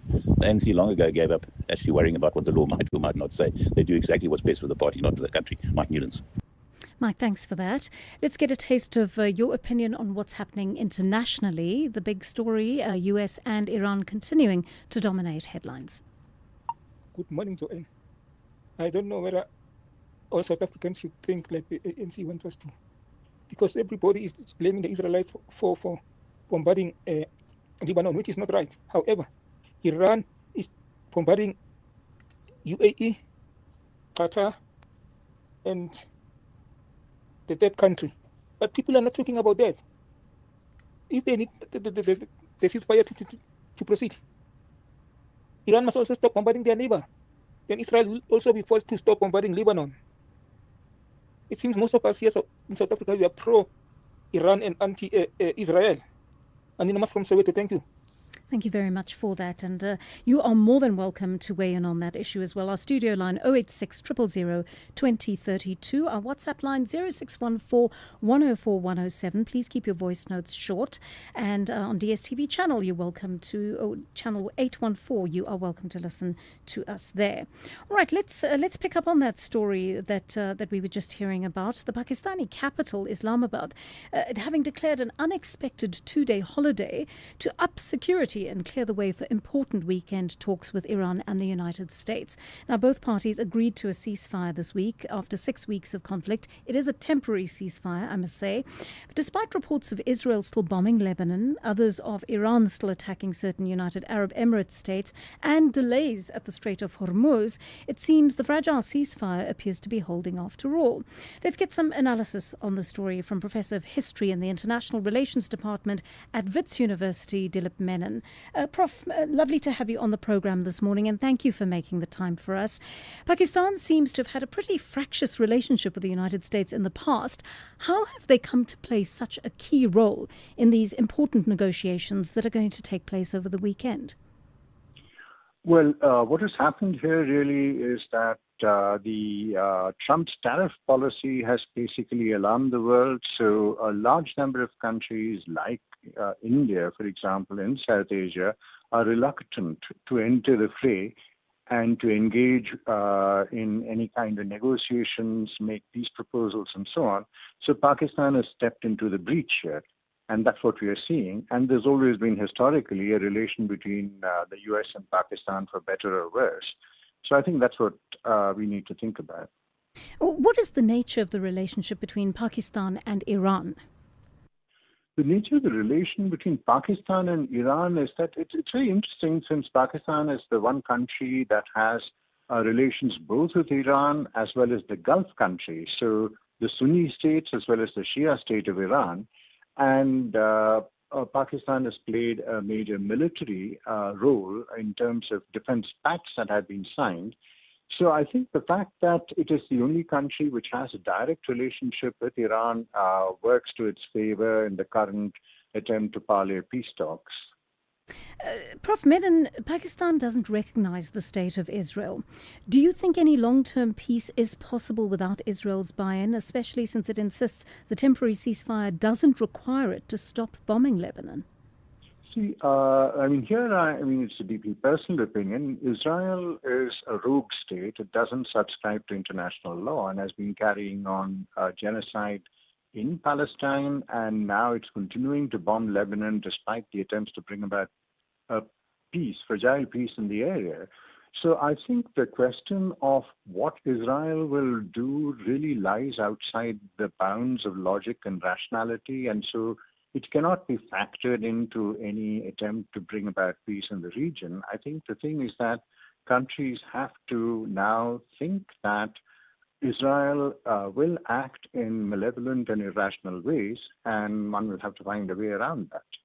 So this is an important point, I think, because and I want to spend a moment on it, because the very reason that the United States went to war with Iran in the first place, some people surmise, is due to its loyalty to Israel, right?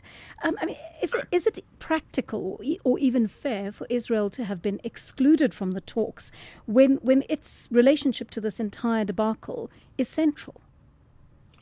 Well, the thing is that since Israel has been responsible since 2023 and for 76 years, in the long term, but since 2023, it's been engaging in violation of international law and human rights. So to include it in the negotiations is to grant it some legality and validity.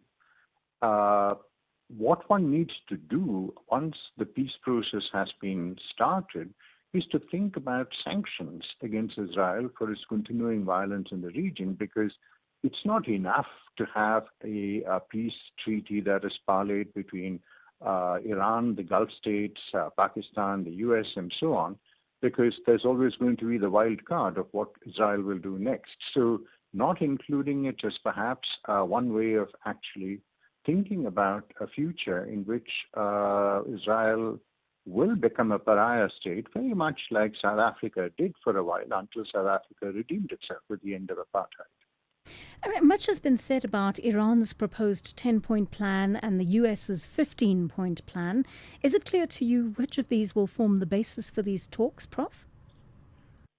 Well, actually, as of now, it's very difficult to predict what exactly will be on the table when the discussions happen, because you remember, apart from these multiples of 5, there's the 10-point and the 15-point, and there is also the 5-point program that the Pakistani foreign minister flew over to China and they discussed a 5-point plan. But I think central to all of this would be a fair and just solution would be where Iran is left alone. The kinds of threats that are being issued, with regard to its nuclear enrichment program or its arms program, those need to cease. America needs to recognize that Iran is an independent political entity. And if you think about the larger world that has been created since 9/11, it has been a kind of crusade that is going on against the Middle East, and that will have to cease. So I think what we're thinking about really is one, peace with Iran, which also requires some degree of compensation for the violence on people and territory and installations that has happened. And secondly, I think the fact that there needs to be a kind of understanding that now needs to arise, which the Gulf states will certainly be arguing for, because now the Gulf states have been rendered extremely insecure because of the presence of American military bases in the region. So I think a peace that will actually ensure Iran's dignity, the safety of the Gulf states, and in many senses, a withdrawal to some extent of American military presence in the region. But all of this might be just a pipe dream, because the question of how Trump will act in these circumstances, even though his term is limited, remains to be seen. I was going to ask you about that, this notion of a pipe dream. I mean, it seems to form the crux of the American 15-point plan, the issue of Iran's disarmament. How could the Americans possibly agree, based on what we've seen already and the demands that President Donald Trump has already made publicly? Could you see any kind of final ceasefire agreement that involves the Americans and others turning a blind eye to what they refer to as Iran's nuclear enrichment? I think a lot of it is the infection of the world with an American paranoia about what Iran does and will do and so on. It's very clear that Iran doesn't have nuclear weapons. What it does have is a nuclear program, and this can be regulated, and talks are already in place, as we know, between Britain and the Atomic Authority and the US, and a solution or an agreement was almost reached when Trump decided to start the bombing. So I think we are going to go back to that point in time where there were negotiations happening. Iran was willing to actually have some regulations placed on its nuclear program. The question here is whether the United States will exercise good faith, because we have seen extreme bad faith that in the middle of negotiations which were actually reaching fruition, that the bombing started. So I think what we need to think about here is the alarming role that the United States is playing in the region, the exercise of bad faith, rather than putting Iran in the dock, as it were. And do you anticipate some of the other points in these, in either the 10 or 15-point plan or the 5-point plan, that might prove to be major stumbling blocks to an agreement? Because right now, I think the major stumbling block really will be this perception within the United States that Iran is a threat to world peace, and that Iran has a nuclear program which might, as we've been hearing for the last 20 years, that it's imminent, the development of a nuclear weapon. So I think it's that American paranoia that's going to structure the discussions, and that is really, for me, is the valley that that Iran, while it has been behaving extremely irrationally, subjecting itself to international law, will now face the irrationality of Trump, which both America and the world and Iran is suffering from right now. Pakistan also has a close relationship with China. Do you foresee China stepping in to help promote a permanent ceasefire between Iran and the US? Well, I think China is playing a very diplomatic game. China is concerned with its own long-term plans. I don't think it plans to disrupt any of those plans with war, either or intervention in this. And the other fear that the Americans have been promoting is that China will take over Taiwan. It doesn't seem likely that this is going to happen anytime in the near future. But China is playing a waiting game. It's playing a cautious game. And I think in that sense, China is exercising a very statesman-like policy at the present. And I think that is good. I just want to listen to a quick voice note, Prof, and perhaps you can respond to that. Hi, this is Cyril. Just to contribute about this impasse and the negotiations to take place in Pakistan. I hope really they put aside their egos, and work for the betterment of everyone else, because this thing is affecting almost the whole world. The oil things going up and foodstuffs are going up. I hope they reach the deal, really, honestly. Yeah, I think we all do. Prof, any possibility that either the temporary ceasefire will be extended or that we'll walk out with a deal this weekend? It's difficult to say. Really difficult to say, because we have such temperamental and unexpected actors like Trump at present. But I think what's happening is, what we need to look at is the larger configuration that's happening. We don't know what Israel will do. If we continue to bomb Lebanon, it's continuing its military activities in the West Bank and so on. So there's no good faith there. When we think about Iran, Iran is acting in good faith here in letting itself be subject to international law. But I think many of countries in the world, like when you think about Europe is basically realigning itself, because it knows that there is an uncertain ally, an uncertain and irrational ally, or a past ally in the United States. Germany, for example, is thinking about moving back to nuclear power, which under Angela Merkel, as you know, she had dismantled that whole structure because gas is crucial. The Gulf states are weighing oil pipeline alternatives so that they do not have to be subject to the chokehold of the Straits of Hormuz. So, for example, the Basra to Aqaba pipeline, the Saudi East-West pipeline that runs from Jubail to Yanbu, the UAE Fujairah pipeline, all of these are being explored right now. So I think the world is, when I say the world, I mean these countries that we are speaking about, is working with the idea that regardless of what happens, with regard to an irrational United States and its relation with Iran, that there will have to be other alignments that happen and other plans that have to be made. And that's what we're seeing happening alongside the fog of war. Thank you so much for speaking to us today. Professor Dilip Menon, he is a history lecturer in the International Relations Department at Wits University. Daily Discourse, more than talk, real understanding. Morning, Joanna. In response to Anonymous, who is complaining about Iran bombing its neighbors, he must know that Iran is not bombing the civilians of those countries. Iran is bombing American assets in those countries. It promised that it would bomb American assets in those countries. Those assets, they are not for those kind of neighbors, for neighbors of Iran. They are American assets. Anonymous. Good morning, Joanne. I'm speaking what ruling. Of course, we are pro-Iran, anti-Israel, because of what Israel is doing to the Middle East, for instance, in Palestine, now Lebanon.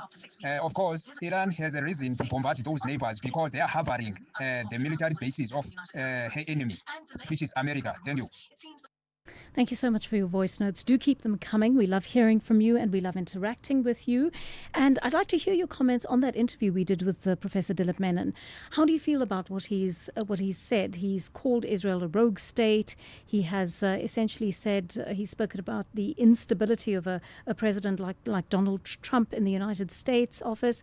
What exactly is your opinion on this, and how do you read what is happening as the Pakistani negotiations between the two parties begin this weekend? All right, our breaking news story as well that we're carrying for you at this hour. The Madlanga Commission is resuming. We know that the TMPD is on the witness stand. Let's listen in. It included other service providers which were also not paid. Annexure G, Annexure F emails of ad hoc that I've attached. Yeah, we already visited those annexures, so perhaps let's proceed to paragraph 50. Deputy Commissioner, we've had the name, I think he's a director, Wandule. Yes. Something. Where does he fit in when you are assisting with this in terms of structure? Is he in your office? Is he in your unit? Just explain where he fits in. Director Nandule, it's my subordinate. He reports to me. He's responsible for finance. And perhaps to round off the point, when you said paragraph 49, I was requested by the CFO, this would be the WhatsApp, or at least the telephone conversations where Mr. Nkosi was also referred to there. Yes, Commissioner. Then can we pick it up from paragraph 50? The reason or purpose of your discussion of procurement matters with Sergeant Nkosi. Sergeant Nkosi requested assistance with list of bidders. We did not have any discussion on procurement matters. I have shared the two documents with him, which are administrative records. These are closing out the reports after the tender has closed, relating to bids and their pricing, which are available. They get published or for every bidder to see them. I've attached such as Annexure J.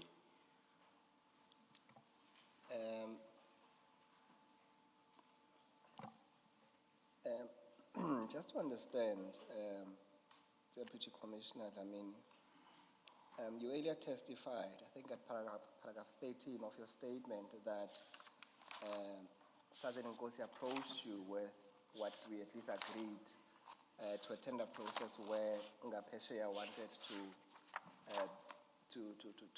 tender, and you referred them to someone that you say is well vested in those tenders. Now, at paragraph 50, there's a separate request. Can you explain exactly what this request entailed? Because you simply say that he requested assistance with list of the bidders. What is the net effect of that if you're assisting him with the list? He indicated that he wanted to verify in both instances that whether his brother has tendered a bid or what.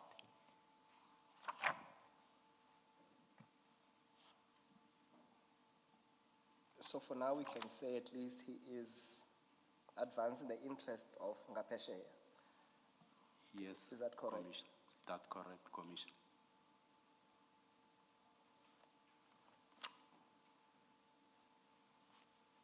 And lastly, did you duly comply with the request? Yes, I did forward him those lists. Just understand, you say these documents were available, public documents, and you refer us to Annexure J. When you say they were available public documents, on which platform, which public platform are they available at the time when you provide to Sergeant Nkosi? They usually publish them, Commissioner, on e-tender for Tshwane.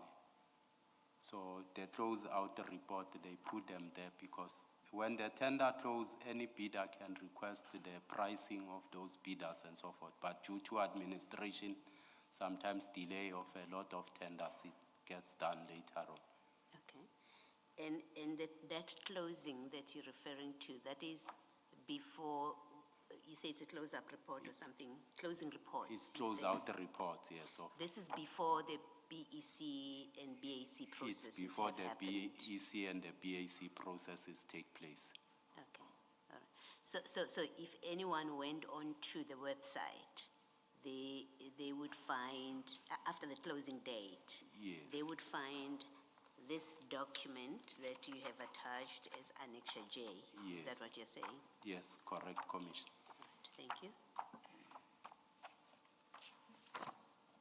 Just to understand, Commissioner Dlamini, remember the first approach when they came to you said, and I think you used the word that you refused to assist them.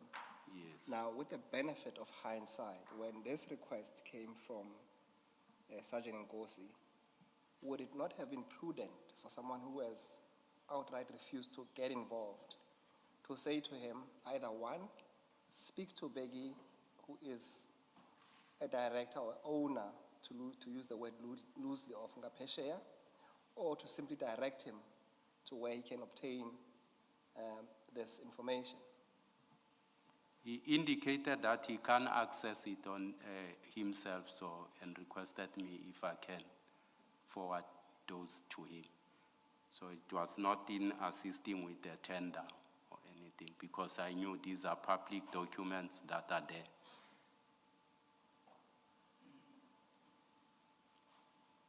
All right, can we then move to paragraph 51.1?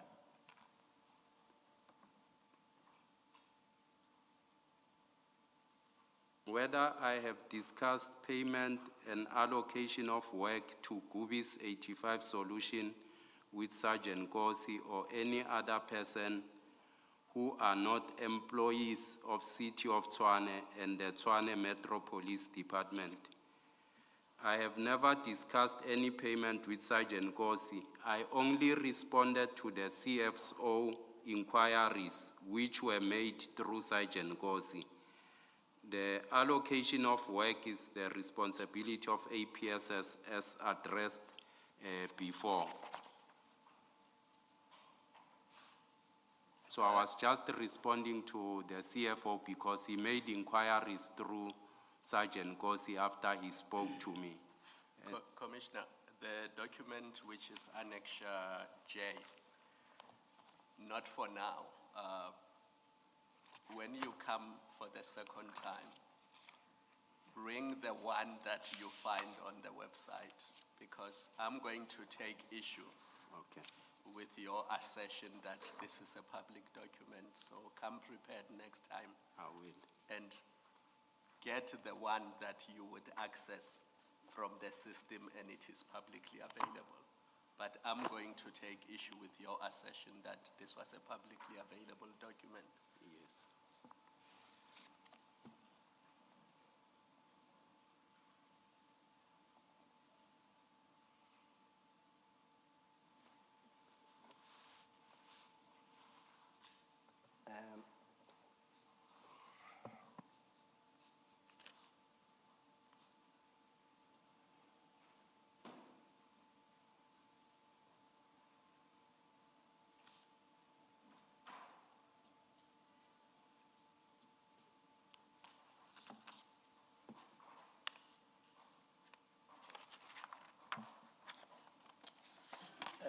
Commissioner Dlamini, can you just explain what do you mean when you respond to this question, when you say, I only responded? So the first sentence says that I have never discussed any payments with Sergeant Ngosi.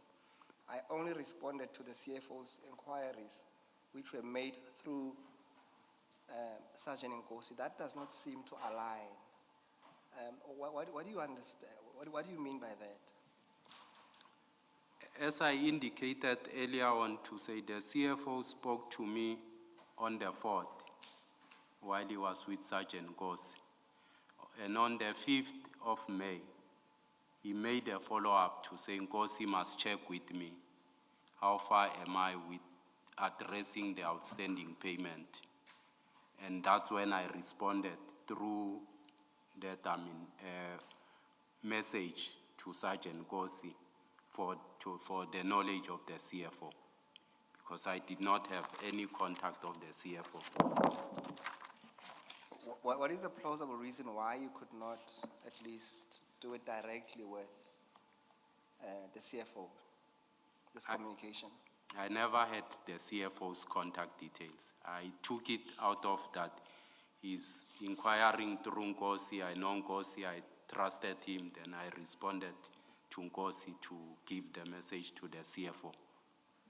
And you could have still asked for the CFO's numbers so that you confined the matters affecting the city of Tshwane within the employees that are within the city of Tshwane.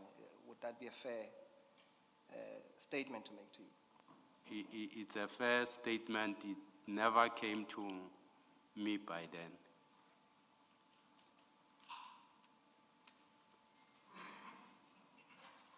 Okay, thank you. Let's move to the next page, which is page 11.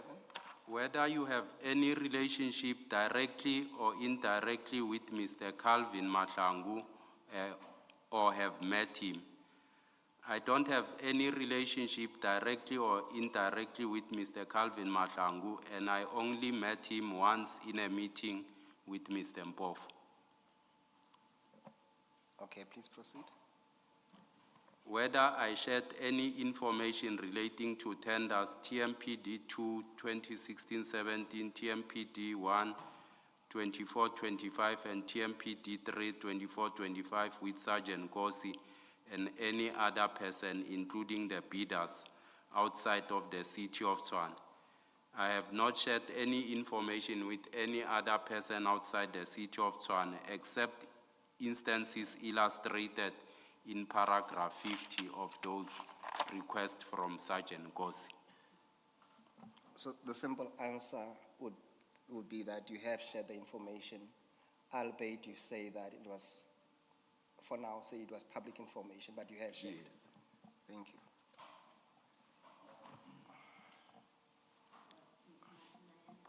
Sorry, it's not just, you say you've shared that public information. Yes, Commissioner. But you also say, I understand you to be saying that you have shared information with Sergeant Nkosi, but it was intended for the CFO. Because that must be so.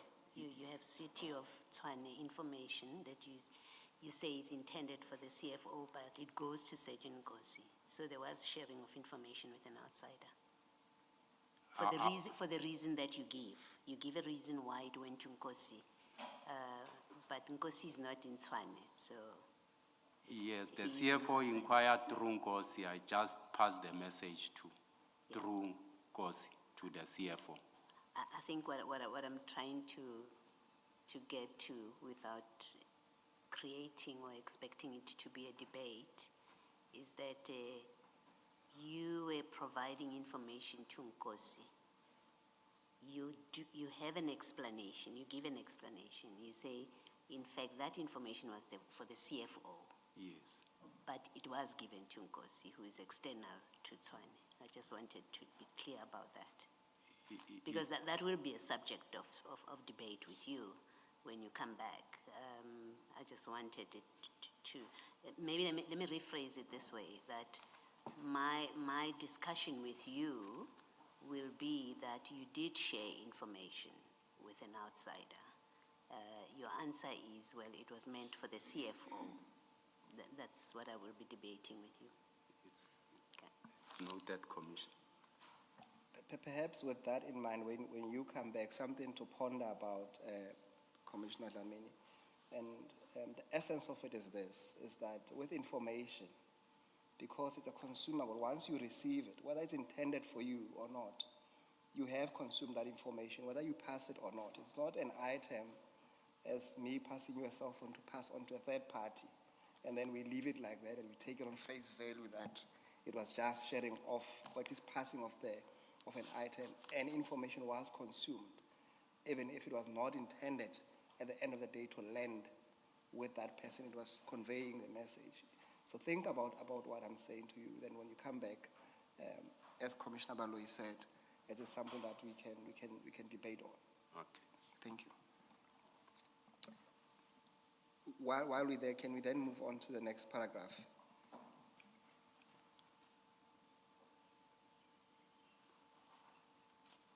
The reason for me to discuss matters relating to procurement of the City of Tshwane and the TMPD, particularly in relation to TMPD 2 2016-17, TMPD 1 24-25, and TMPD 3 24-25 with Sergeant Nkosi. Also provide the reason for providing Sergeant Nkosi with the names of companies or bidders for the City of Tshwane and the Tshwane Metro Police Department.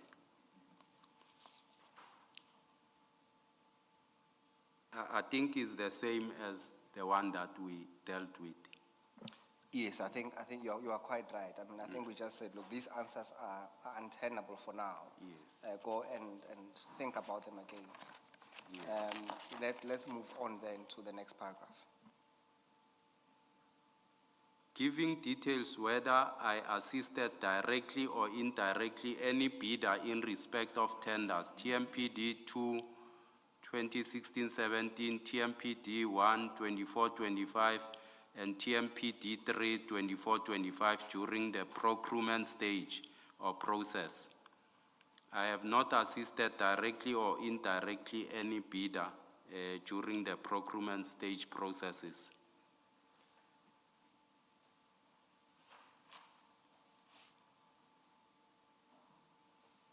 I think then that deals with the next paragraph as well.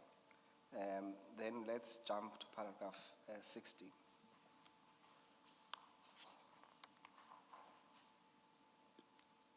Explain your relationship with Mr. Garrett Mnisi beyond that of fellow employees of the City of Tshwane. The explanation must include any personal relationship, common interest, whether of a business or other nature, the nature and extent of such a relationship or common interest, and when such a relationship or common interest commenced. Mr. Mnisi is my colleague who holds the position of the CFO in the City of Tshwane. I do not have any personal relationship or business relationship. The relationship I have with the CFO, it's a professional relationship and does not extend beyond that point. Okay, thank you. Proceed.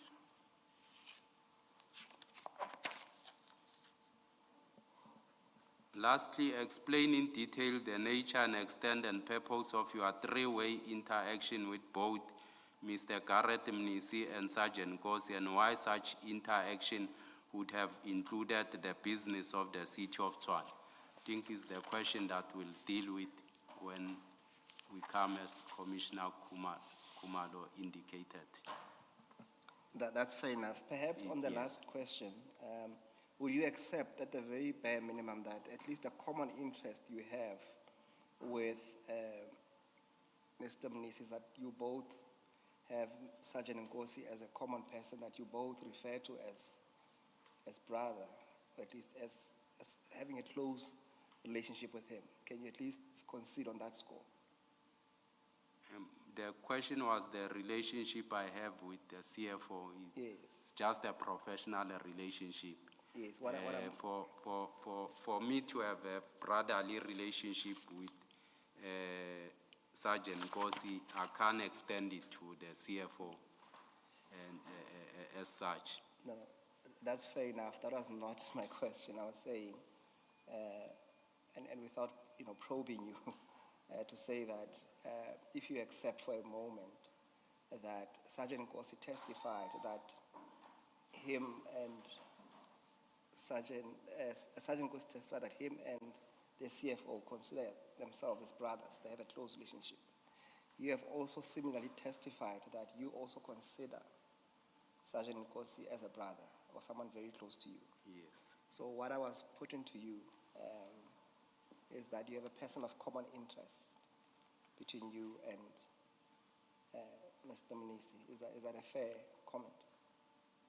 I don't think so. You don't accept for now. Please repeat the question. I'm not sure I follow it, Ms. Musigidi.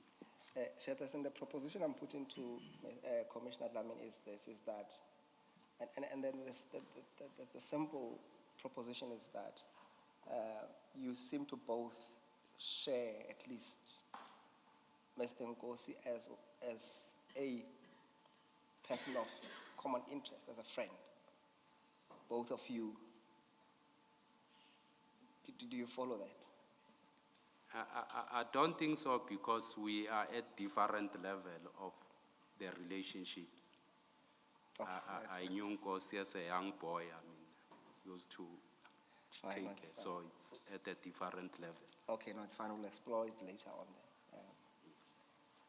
Then can we deal with other matters right in the middle of the page? Yes. The other matters, it was the one that were raised, the request for a forensic investigation regarding a Metro Police Inspector Piri, who issued written instruction to deploy ATO guards beyond his mandate. I think when this is piece indicated in the commission that I blocked a report for a full year that seeks to investigate Sergeant Piri, which was sent to me in 2025, and the report only emerged now March 2026 after he made inquiries about the whereabouts of that report. And I think I wanted to bring to the commission that I'm not sure whether that was misinformation given to the commission. No, it was a deliberate effort, perhaps to tarnish me in the commission that I've blocked this report. I've attached an annexure. It's on page 195. Yes, I've attached that as an annexure to show that the report that it is alleged that I set with it for the entire year, it's not true and correct, because Director Minares, it was indicated that he reports to me under Internal Affairs, and he came to me to indicate that, he was given a mandate by the Deputy Chief Spies to investigate the Inspector Piri around the deployment of ad hoc services. As a courtesy, because he reports to me, Deputy Chief Spies never came to me. He went direct to Director Minar. Director Minar, on 29 July 2025, he sends a report. He told me that this is the situation. I said, because you got an instruction, execute it nonetheless. And on 29 July, he sends a report to say, I'm done with the report. This is the report I'm forwarding to DCSPs. If you look at the report, it's on 1951. It's clearly addressed, to Deputy Chief of Police, APPU, to take note of the report. The underneath signature there is that of Director Minar, which was not meant, he just said, take note, I'm done with this report, I'm sending it to DCSPs just for cognizance purposes. Because one, there are in any environment, there'll be work politics that are taking place, which I don't think it's for the purpose of this commission. So then DCSPs comes and just indicate on the emails.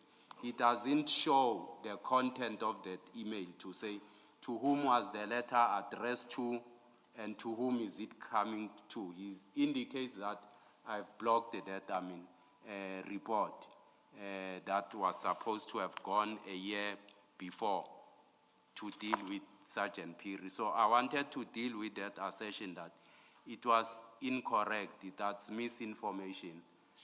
I'm not sure whether why did this piece, indicate, such information which is not truthful to the commission that I blocked the report, because that was not meant for me.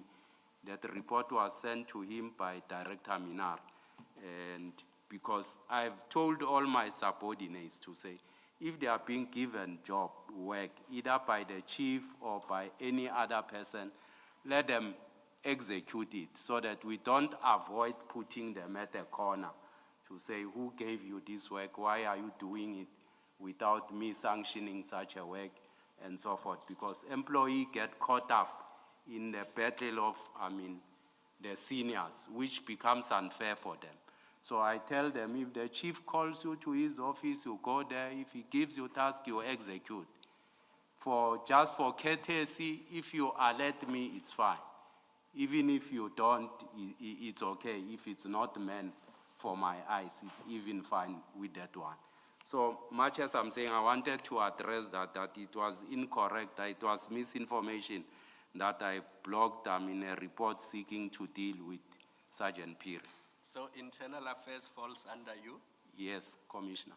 Minar reports to you? Yes. And before this report could go to SPIS, it had to come to you? He brought it for just to take note that he's done with the report. But do you sign it off to say it can be sent to SPIS? How does it work? I don't have to sign it. His signature. No, not sign it. Sign off. I told him he can forward it. The report is fine. So you were satisfied with the content of the report? Yes. And you said he can give it to SPIS? Yes. He is a good person. Unfortunately, I can't speak bad about Danny Minar. He does do a lot of things that are not meant to be coming to me, but he informs me just for courtesy purposes.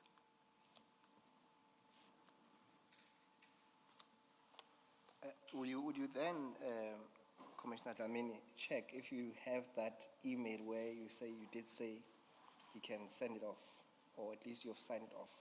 We spoke. He sent it. He came to my office. We spoke about it. It was verbal? Yes. And according to you then, from that moment on, you were not expected to do anything further? Yes, I was not expected to do anything further. Remember, he went directly to Director Minar to instruct him to do that. He never came to me. All right, can you move then to paragraph 2 on page 13?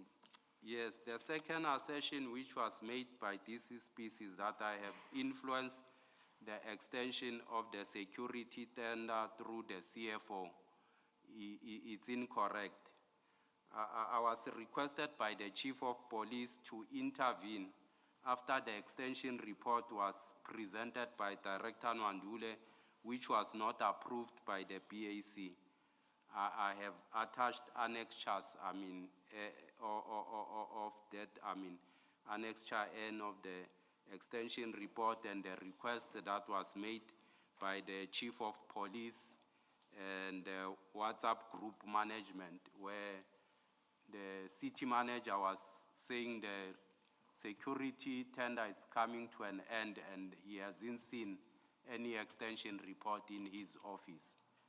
That's when I intervened, because a report which was not, according to BAC standard was presented at the BAC without indicating, because MFMA requires that when you do an extension, you need to take the total value of the contract and indicate the threshold that is required for the extension of that contract, which was not part of the report.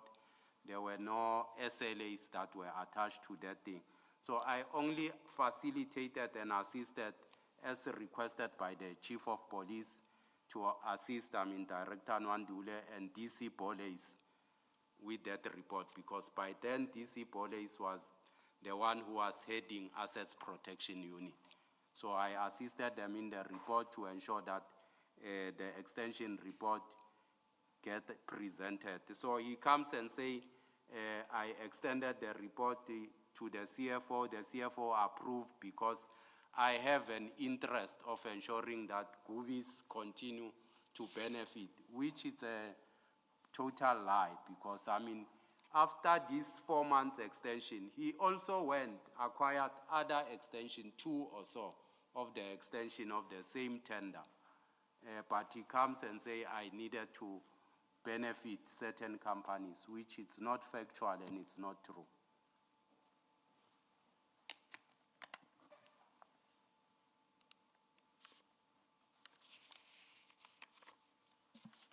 Thank you. We then move on to the second part of your statement.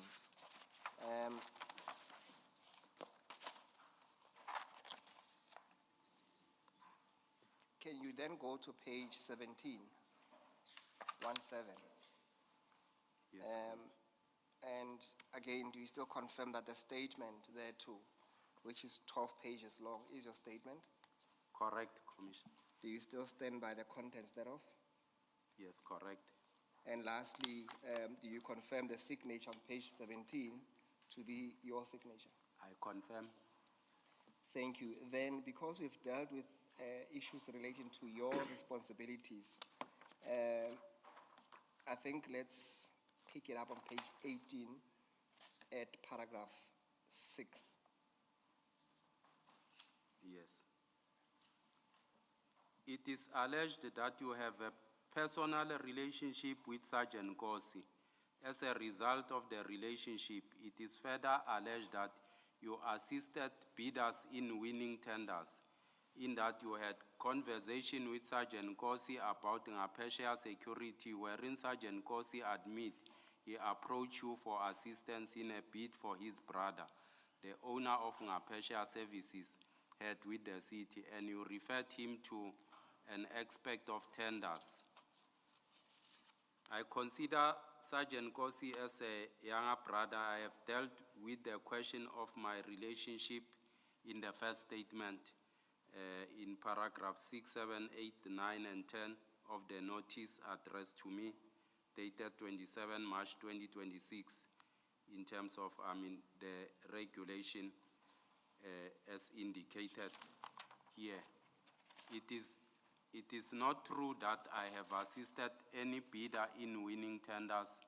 I actually refused to assist and preferred instead to refer Sergeant Nkosi to Mr. Matobela, who I thought could be of assistance. The reason why I referred Sergeant Nkosi instead of personally assisting him with his request would have amounted to a conflict of interest. I referred Sergeant Nkosi to Mr. Matobela to help him with his request. I did so because Mr. Matobela is well vested with administrative matters. I have never said he is a tender expert as testified before the Commission. Okay, proceed.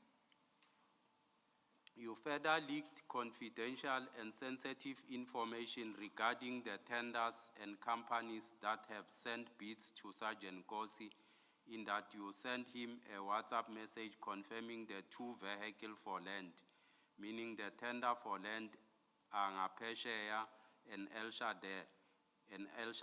In addition, you further provided him with a list of 7 other companies who are supposed to get the tender as per alleged communication with people purporting to represent the EFF, and you requested that Sergeant Nkosi to check with via Mr. Mnisi and Mr. Julius Malema if those 7 companies are the correct companies that EFF want to get tenders.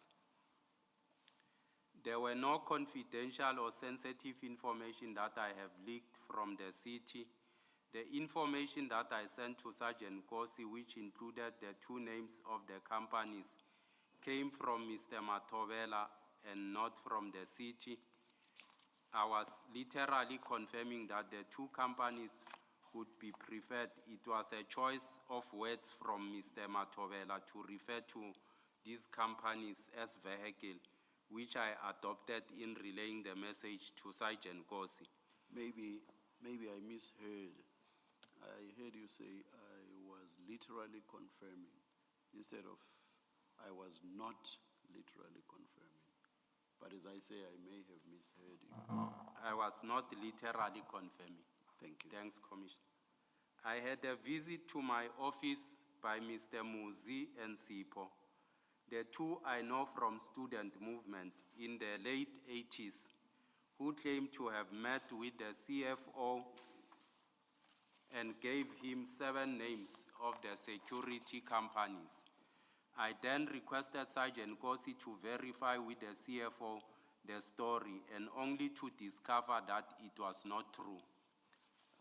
Not probing at this stage, but can you explain why you did this via Sergeant Kosi and not inquire directly from the CFO?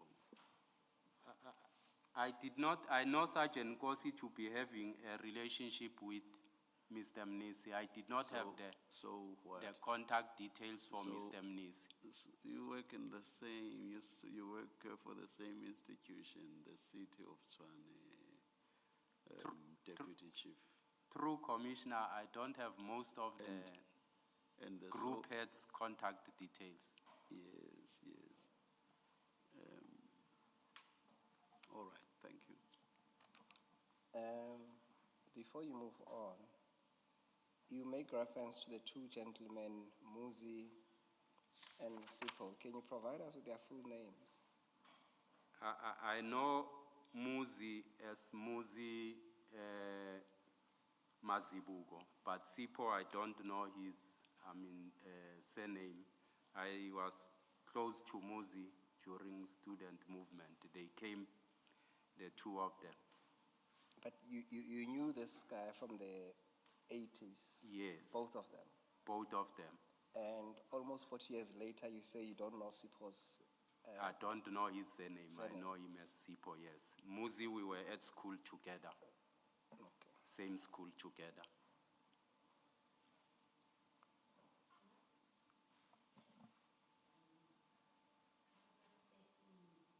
Paragraph 13,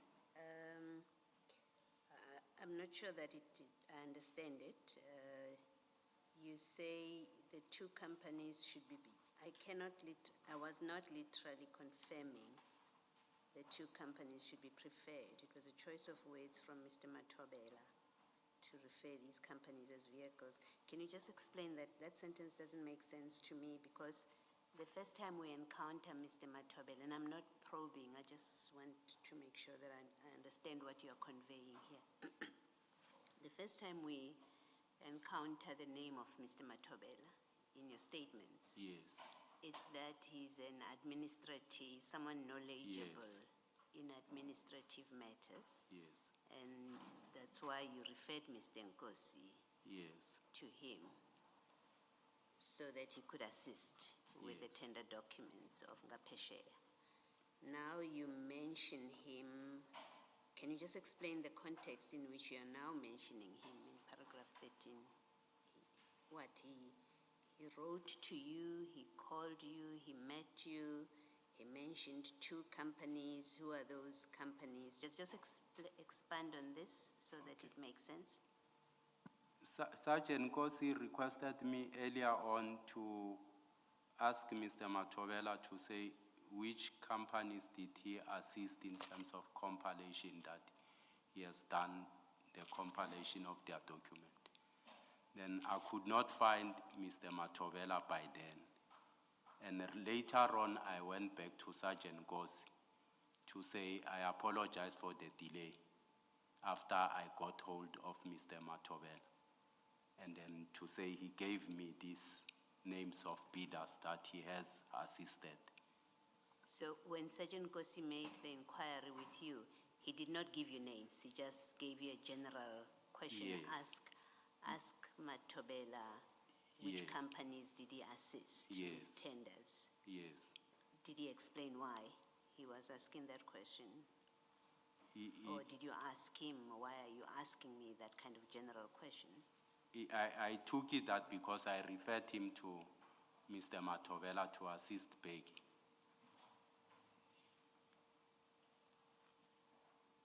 Okay, thank you.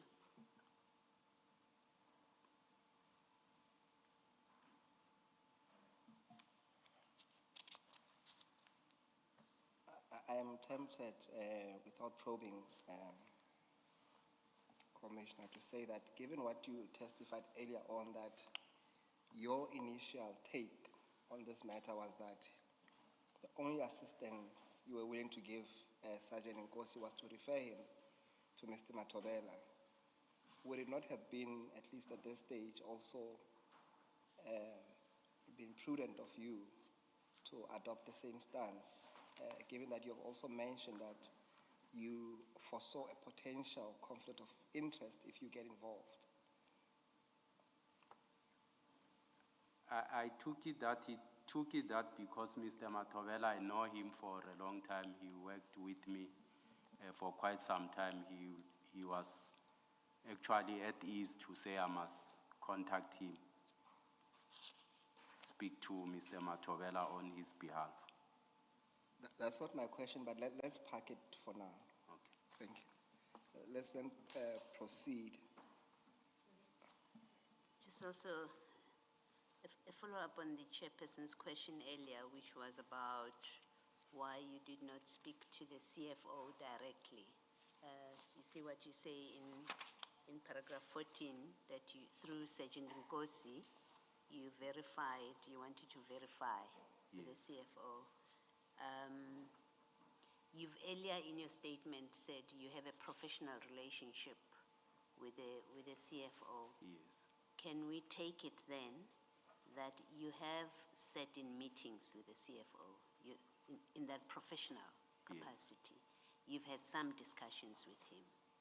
You knew where to find him if you wanted to find him. Yes. Is that correct? Is that correct? Yes. So it's not as if you didn't know each other and you didn't know where to find him if you wanted him. I knew him, but the thing that I asked Sergeant Nkosi is because these people name drop the name of the CFO. Yes. And I know that he's close to the CFO. Could be easier for him to verify that information. Okay, all right. No, I just wanted to be clear that in your professional, in what you describe as your professional relationship with the CFO, you've had to deal with him on a face-to-face basis. Yes. Okay, thank you. In organizations such as the municipality, Tshwane municipality, there's an internal system or the network where if you're looking for somebody's name and you want to know which department they are, their email address and phone number, you can easily do that, correct? Correct. And if you needed the CFO's phone numbers, you could just go on the system and they would be there. Correct. I'm not sure if they are there. Mine are not there, the cell phone numbers. Yours are not there. But if you wanted the CFO's phone numbers. By then it never came to my mind because I'm Sergeant Nkosi. We're not there yet. Yes. So for now, I'm just following up on Commissioner Baloy's question and the chair's question that if you wanted the CFO's phone numbers, all you needed to do was go in the system and you could find them. I agree with you. Yes, thank you. Thanks. Just to round off this paragraph 14, just two follow-up questions. This Muzi and Sipo, were they from EFF themselves, as far as you know? I can't tell whether they are EFF. I know them from student movement. The last time I know them, they were ANC members, so I'm not sure whether they've moved or what. So that's what puzzled me when they came to name drop, the EFF thing. And did you ever confront them about this lie? What turned out to be a lie eventually? Since I never confronted them about it. All right, let's move on to paragraph 15 then. That you are allegedly involved. Sorry, before you do that, So you say there that Sergeant Nkosi to verify with the CFO. Yes. He did do that. Did Sergeant Nkosi do that? Yes, he told me that the CFO says he never met those people. He doesn't know them? Yes. Okay, all right, thank you. So, sorry, just to piggyback on that question, is it about the people not knowing that they are from EFF, or is it the companies? What is it that he didn't know? They claim to be, representing, the EFF, those people, to say these are bidders that they want to pursue. But I know that, within the city, I don't engage with politicians and so forth, for reasons best known to me, so much as I was puzzled in that regard.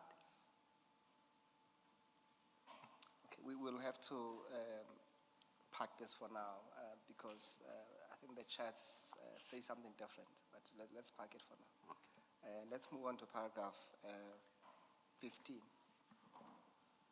That you are allegedly involved in the political interference in tenders and the awarding of same by inquiring and providing confidential information relating to Sergeant Nkosi. I think we have dealt with this one. Perhaps, I think, please do read those two paragraphs into the record. I am not involved in any politics nor interfere with any awarding of tenders, and there is no confidential information that I have ever shared with Sergeant Nkosi. The process to award tenders in the city is informed by MFMA, as I indicated, Act 53 of 2003, and the SCM policy. I have not been directly or indirectly involved in the awarding of tenders. Thank you. Let's proceed. Paragraph 17. You endorse the close relationship that Sergeant Nkosi had with Mr. Garrett Mnisi, implying that the relationship will be beneficial for you both. This is implied by WhatsApp communication sent to Sergeant Nkosi, wherein you state, "You should gear yourself to do so forever. My brother, Umfowethu is the best person to be with, Ujuda wethu, who will do great things for us compared to Ubaba wako." And further on, for July 2025, you sent a message to Sergeant Nkosi stating, "Morning, Captain, I can see Uguti, you have captured Umfowethu, and he would not want you to leave him." I don't think it is correct, or we will be doing justice if we take one word in isolation and make a conclusion. In clarifying the entire statement, I want to indicate the context, the climax or the turning point of the statement, which I refer to, Uvutondaba, ngesizulu. It's on the word Ujuda wethu, because I don't think the commission understood or anyone understood what it's meant by Ujuda wethu, and it was concluded that, capture in a sense of a state capture that I'm referring to, which is not true. Ujuda wethu, meaning indumi, so it's praise. Ujuda wethu, it does mean praise. It signifies, gratitude. So the capture in the sentence is referring to attention.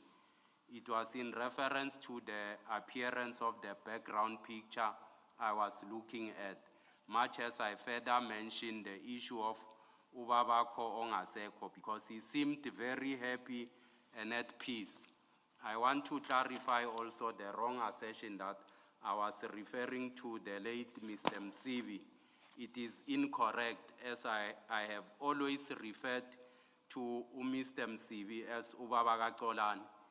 And the father I'm referring to in the text is known to Sergeant Nkosi, but for purposes of protecting the family and revoking old wounds, I prefer not to say the name.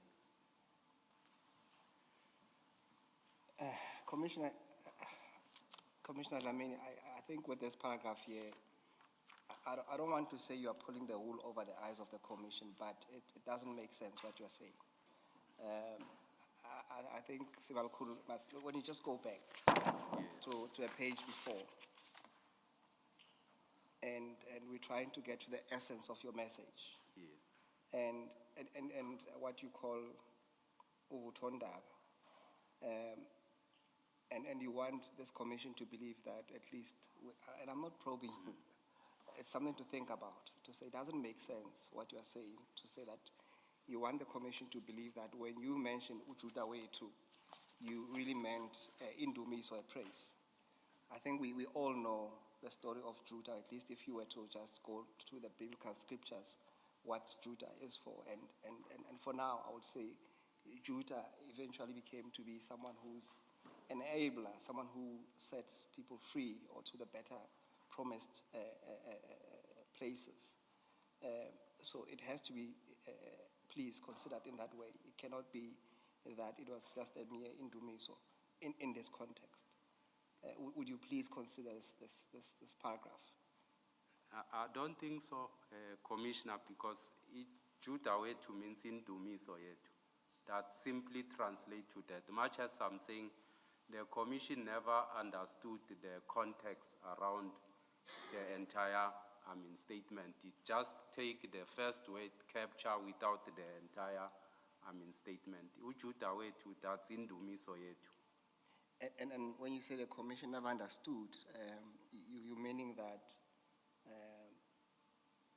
Sergeant Goss never understood you, because he's the one who testified on this text.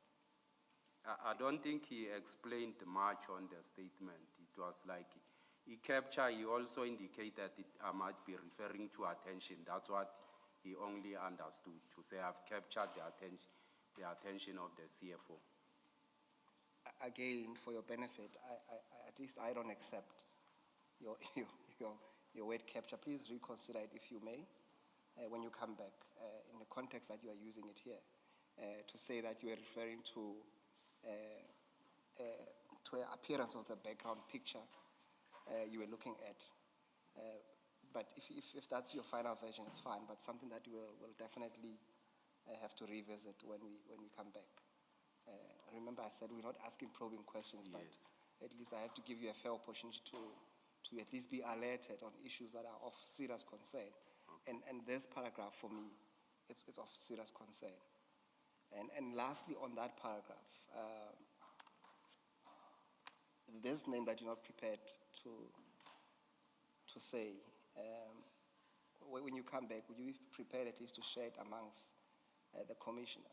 Yeah, I can write it down to share amongst the commission, but not to say it publicly. Yes, no. Are you prepared to write it down now? I can. Okay. Chair, with your permission, can we then pass a note to Commissioner Dlamini just to put the name down without sharing it with the public? All right. In the meantime, Deputy Chief, I just want to refer to that part of the quotation where the question is asked. That seems to make a comparison between Ujuda and Ubaba Wako. So better things or great things are expected or appear to be expected of the Judah, and compared to Ubaba Wako. What did Ubaba Wako, whom you don't want to mention, what did he do which does not compare with what's expected of Ujuda? As I indicated, Commissioner, I have a long history with Ngozi, and there was a father we considered to be, there was someone who played that role, so whom he never seemed to be happy also so much. Also meaning that person was not the biological father. Yes. It's not a biological father. Just a minute.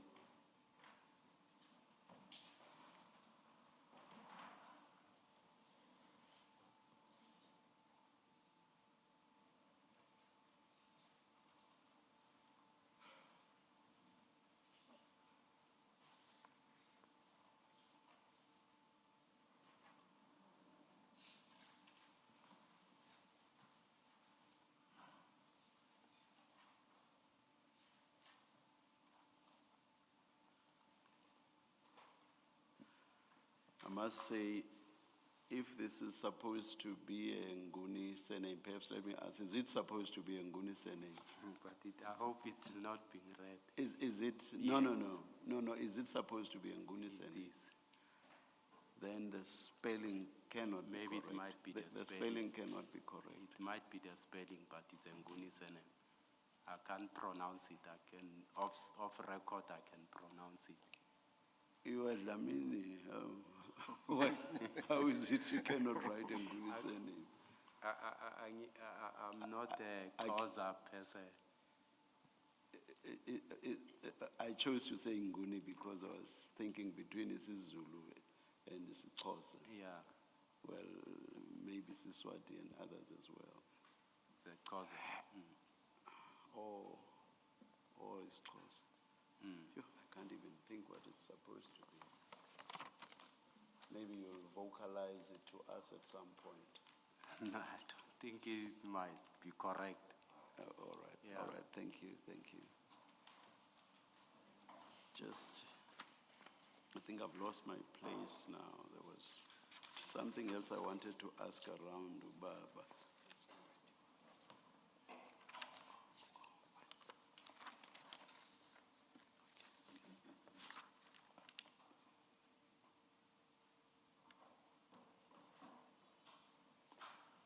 Maybe let me leave it there, but at some point, rather than just give us the name, at some point you may have to explain to us what this was about. If, we may discuss the question of how that's done. Perhaps I'll leave it at that.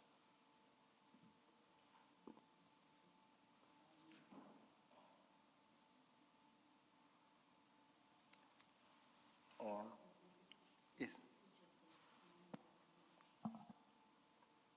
Thank you. Deputy Commissioner, just so that I understand, your explanation of Ujuda Wetu, you say Indumiso praise, it signifies gratitude. Yes. So, would I be understanding it correctly if I read that part of the WhatsApp exchange to say it is an expression of gratitude that Umfowetu will do great things for us? Yes. It must be that Yes. you're saying gratitude Yes. that Umfowetu will do Yes. great things for us. And Umfowetu in this case is the CFO. Yes. All right, thank you. Yes, Mr. Musigiri. Thank you, Chair. Deputy Commissioner Lamini, is there anything you want to add on that paragraph, or are you satisfied? No. Can we then move to paragraph 18? Yes, it is alleged that your involvement in corruption arises from WhatsApp communication exchange between yourself and Sergeant Kosi, which created the inference that you interfered with and exerted influence over the processing of invoices within the City of Tshwane Metropolitan Police Department, in particular, your message stating in those transcripts. On the 4th of March 2024, I received a call from Sergeant Kosi indicating that he was with the CFO and he requested to speak to me. I then spoke to the CFO, who indicated that Mr. Mpofu is not getting help from the department with non-payment of invoices, that I should assist in resolving the matter. The next day, I talked to Mr. Mpofu and he forwarded me the emails he has been sending to the department, of which I was not copied. I then liaised with my section to get more information and discovered that indeed there were outstanding invoices for a period of 6 months which were not processed, starting from July 2024 to January 2024, Annex Char F. We dealt with this one. Paragraph F, so we don't Yes. need to go there. Then let's go to paragraph 18.1.1. It is alleged that you were influenced by Sergeant Kosi due to your personal relationship and proximity in escalating and assisting with invoices allegedly owed by the city to Gubi's 85 Solution in getting paid. Sergeant Kosi has never influenced me in relation to payment of invoices as indicated above. In fact, I was requested by the CFO and the COP office, Annexure F of the CFP office that also came regarding the same matter.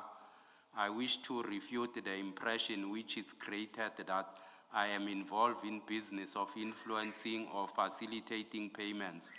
The statement is not true, and I say this because I'm the divisional head support and administration. Accounts payable function falls within my responsibilities, and as I indicated this previously, that Section 65 of the MFMA Act 53 of 2003 enjoins us to comply with strict timelines and to pay invoices within 30 days of the invoice date. Furthermore, the invoice in question were signed and authorized for payment by the relevant division, which is Assets Protection and Security Services, which confirmed that services were indeed rendered and payment were due. And this at that time would have been DC Bolhays, is that correct?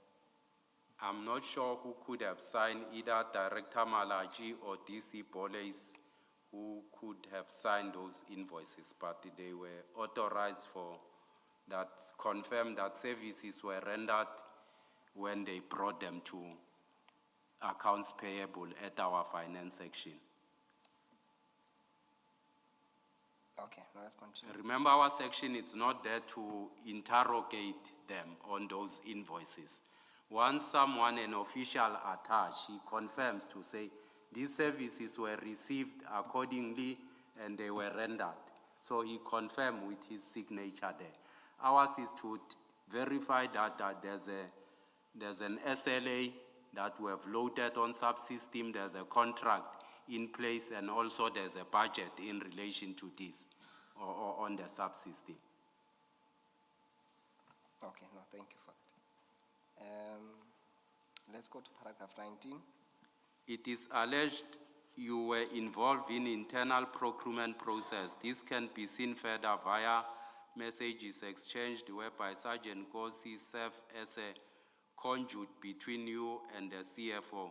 Such messages confirming that you were requested by Sergeant Kosi to assist with payment of invoices, and together with the CFO are managing payments via communication facilitated through Sergeant Kosi.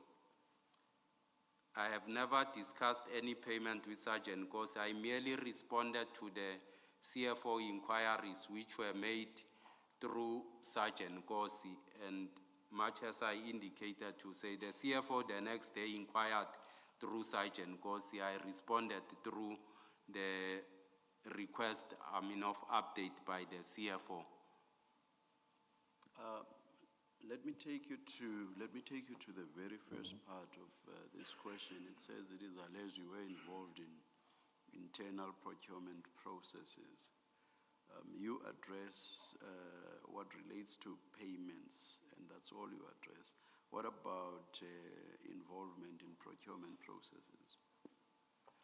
Involvement in procurement processes, as I indicated, that we assist the divisions in compilation of specification from the onset to serve at the bid specification committee. Once the bid... I think again the subtext here relates to improper assistance. Not, for example, preparing bid specifications, involvement in BEC upon appointment by the relevant functionary, and so on and so on. No, I think the subtext is about improper involvement. Improper involvement. Improper. Improper. Yes. Involvement. I don't think I'm improperly, Commissioner, involved because it falls within my section to ensure that invoices get paid on time. Did you ever act improperly with regard to procurement processes? No. Thank you. I see that it's exactly 12 midday, and at the beginning, Mr. Musigiri indicated that you have commitments and that we must sit until 12 today. We have been told that your commitments are physically exacting, that is, commitments over the weekend.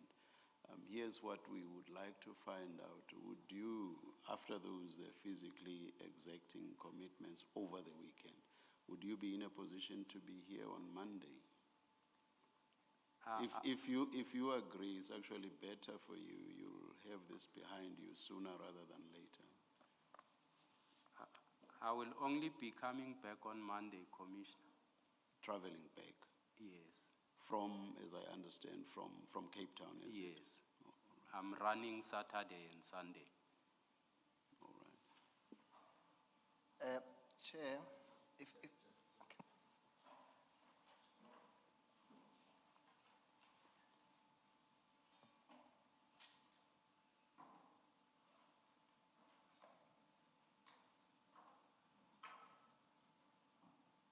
Yes, Mr. Musigiri? In fact, I'm in your hands, Chair. I just looked at what's left of the statement. It might take some time. Yes. Deputy Chief, we are at 22 and the document runs up to 26. Is it possible just to finalize this, please? Yes, Commissioner. Let us do that. We can do so. Yes. Thank you, Chair. Then, can we move to paragraph 20, but obviously starting with the question on page 22. Yes. It is therefore alleged that your conduct give rise to an implication of irregularity in that you may have participated in securing payments to suppliers through the manipulation or rushed of internal process, including the alleged increase of budget and target value to accommodate such payment. I have never conducted myself in any way that would have given rise to an implication of irregularity.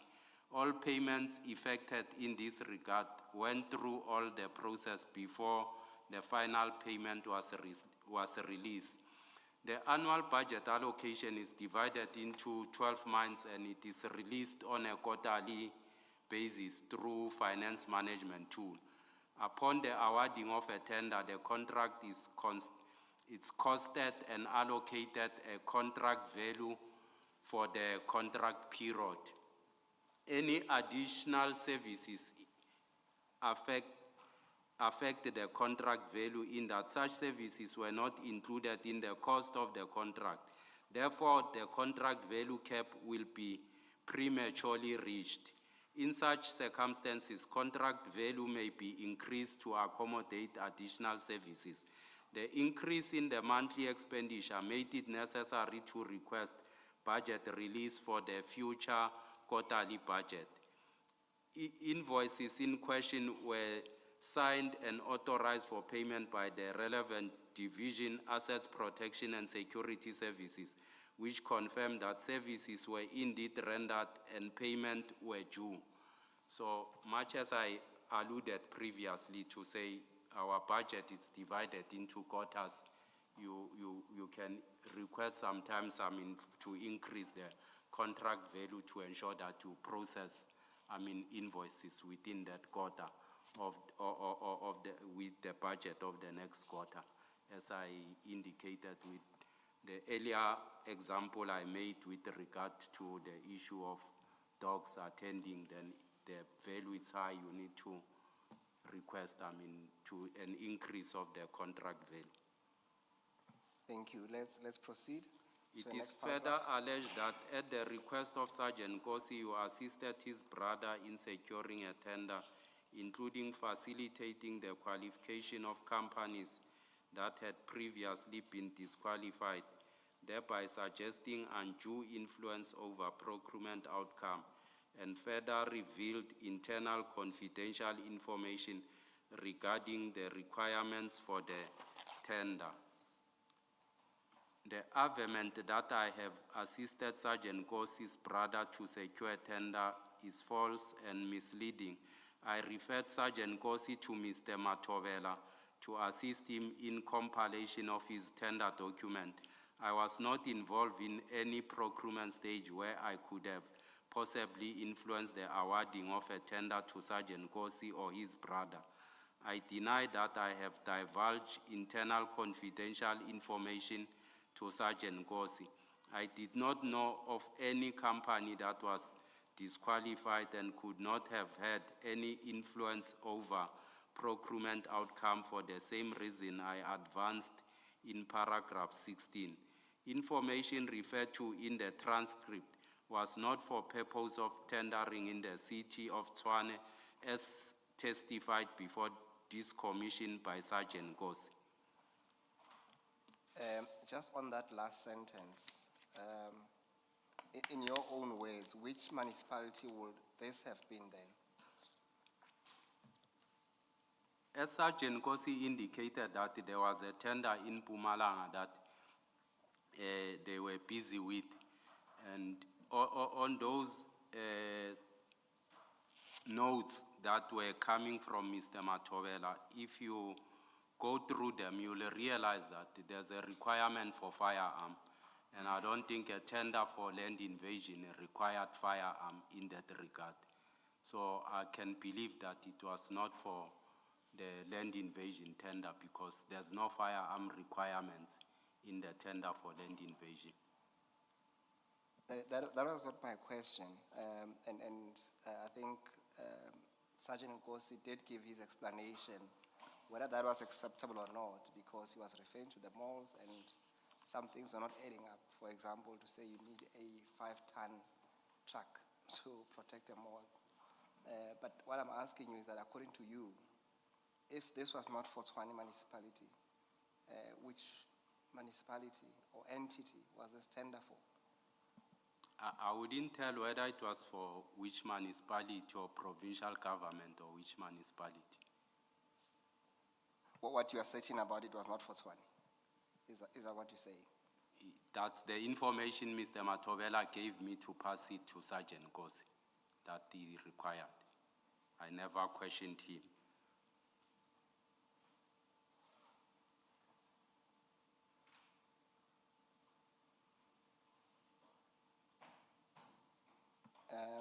Let's then move on to the next paragraph. It is further alleged that the communication received from Sergeant Kosi, wherein you were provided with details of job applicants for various positions within the City of Tshwane Metropolitan Police Department, as well as within the city, give rise to an implication of your involvement in recruitment-related processes. The recruitment process in the City of Tshwane is governed by the recruitment policy. Applicants are invited to apply electronically in the Tshwane recruitment portal. The system is managed by the Group Human Capital. I had no access to the said system, and I could have not possibly influenced the process. I was not involved in any recruitment process, and I can confirm that Sergeant Kosi shared with me the confirmation letters of various applicants. However, I could not assist him because of the reason mentioned in paragraph 30 above, as I was not involved during that recruitment process.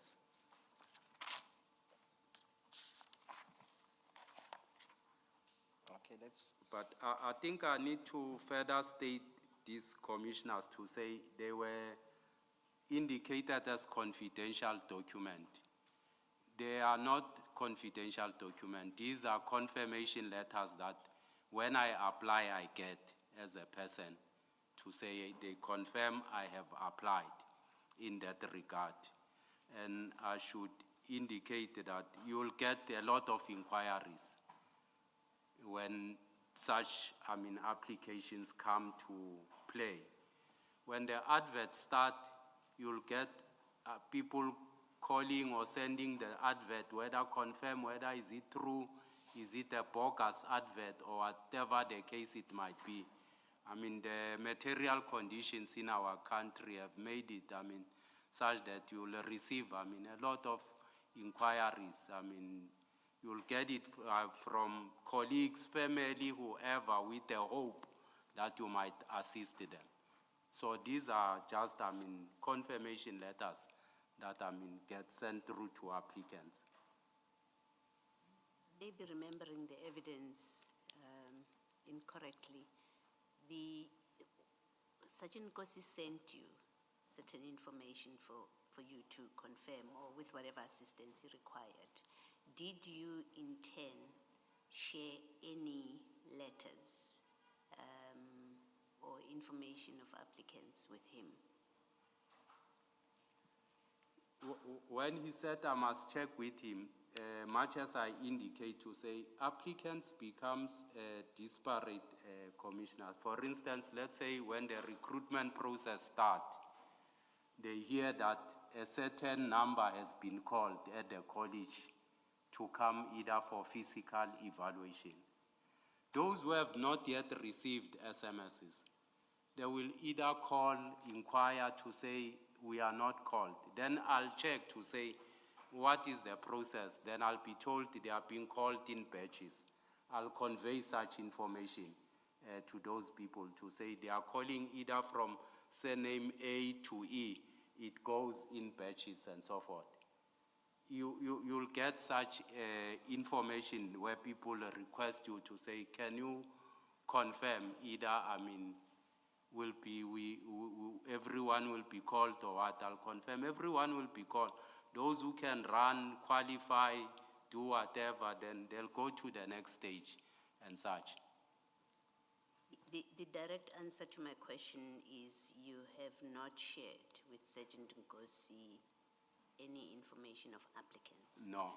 Okay, thank you.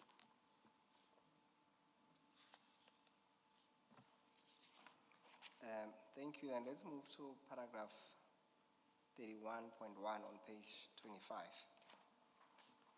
Such information being confidential and ordinarily restricted to officials within the recruitment was shared with you, thereby suggesting that you were being influenced to interfere or assist. The assertion in the above... It's intervene. Yeah. Intervene, not interfere. Or intervene. Yes. Or assist. The assertion in the above question is not correct and is misleading in that it paints a wrong picture that I was influenced to intervene in HR-related matters. The information which was shared by Sergeant Kosi is not confidential or restricted to officials within recruitment. These are confirmation letters forwarded to applicants who applied for position in the city. They don't reside with HR. Confirmation letter for receipt of application are not confidential and restricted to recruitment official. They are automated and are sent to all applicants who applied as confirmation of receipt of application. The application may require or share, the applicants may inquire or share them at their own will. I suppose the difficulty with this, and we can discuss later, is that it is not the applicants themselves who are asking or making a follow-up in this case, but it's a third party. Do you want to say something to that? Yeah, perhaps we can engage on that at a later stage because, as I indicated, there are parents who will share with me to say, my son has applied, can you check for me? Which is not an applicant. So maybe we can engage on that one. Yes. Let's go to paragraph 31.2. It is also alleged that you engaged with and assisted in addressing inquiries relating to these applicants, which created the inference that you exercised or were perceived to exercise influence in respect of the recruitment process when you allegedly confirm you will check. It should be placed on record that I receive a lot of inquiries either to verify the authenticity of the job advert or other processes during recruitment. E.g., if the email received were from our HR or bogus email, and I do assist with confirming such, there is no influence that I exercise in recruitment process, nor preferential treatment that I have given to others. All right, continue to the last paragraph. Thus indicative of you being allegedly involved in the unauthorized disclosure of confidential recruitment information, as well as in potential irregular involvement in hiring process. I have never been involved in the unauthorized disclosure of confidential recruitment information, as well as in potential irregular involvement in hiring process. The recruitment policy places a duty on duly appointed panel members to declare interest and sign the confidentiality clause during selection process up until the appointment are finalized. Chair, that will be the end of at least this leg of the testimony, where we have gone through the both statements of Deputy Commissioner Dlamini, and perhaps this will be an opportune time to adjourn until a date that has to be arranged. So a subpoena will be issued for the Deputy Chief's next appearance. Indeed so, Chair. Thank you.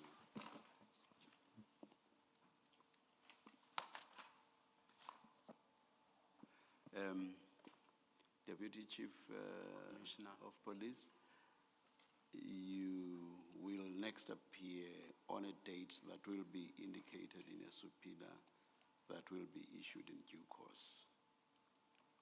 Thank you for now. Thanks, Commissioner. Thank you. Let us adjourn until 9:30 on Tuesday, and that's because the witness that was scheduled for Monday is suddenly not available. Let's adjourn.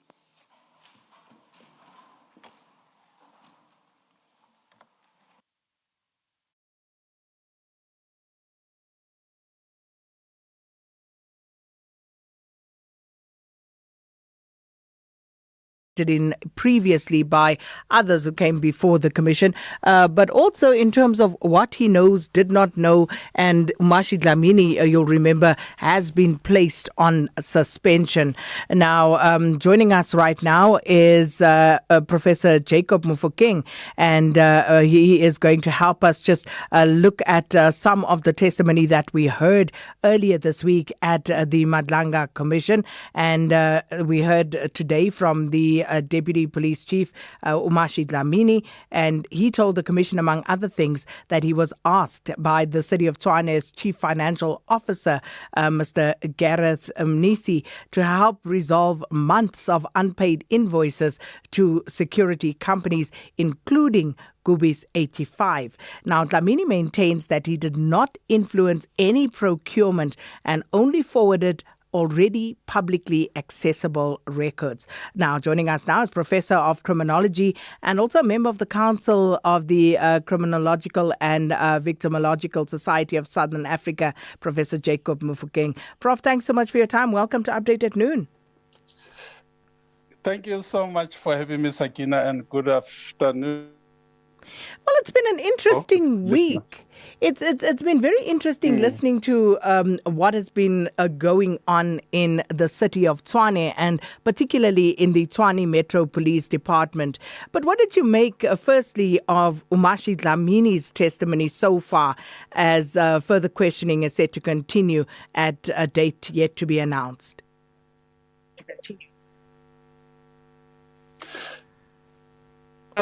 For him, during his testimony today, Dlamini sought to distance himself from, the allegations made towards him, whether he had direct link with Nkosi, as well as, that tripartite with Piri. But as well as then the name was mentioned today also of Mr. Matavela, of which is also, refuted that, he does not really have in direct link with him, except that he will be provided with a certain information that he will have to submit to, to our very well-known person, Sergeant Nkosi. He argued that while they were colleagues, he did not give Matavela direct instruction to manipulate scores, and that any list Matavela possessed did not originate from, Deputy Commissioner's office. So, as much as he alluded to service delivery, questions were put to him to say that, well, considering that, municipal offices or government entities operate within business hours, then he will be seen to be also exchanging information during late hours of the night. So, and then also the weight or the names like Ujud, narratives, as well as, others were also mentioned.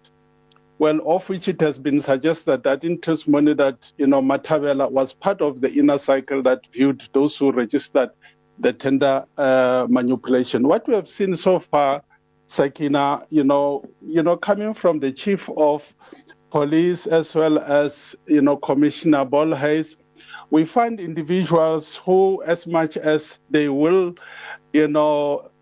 indicate that they are not accounting officers, whereas they were supposed to, to implement due processes, because of the line as well as responsibilities that they had. So we take it that they undermine our intelligence, that, where they are supposed to be implicated in terms of, putting processes, monitoring, evaluation in place, then they will pass the buck. So this is what we also hear today, that none of the officers that appeared before the Madlanga will really admit whether they were at the wrong, that there were certain lapses, in line of their responsibilities, as well as the role that Dlamini played, between, Piri as well as Sergeant Nkosi. And it's not the first time that Dlamini finds himself in a situation where he's being accused of some wrongdoing. And now, he also goes on to admit this morning that he has known Sergeant Fani Nkosi for over 30 years, and then goes on to say that that being the case, he has never received any sort of payments from Nkosi or from anyone else for that matter.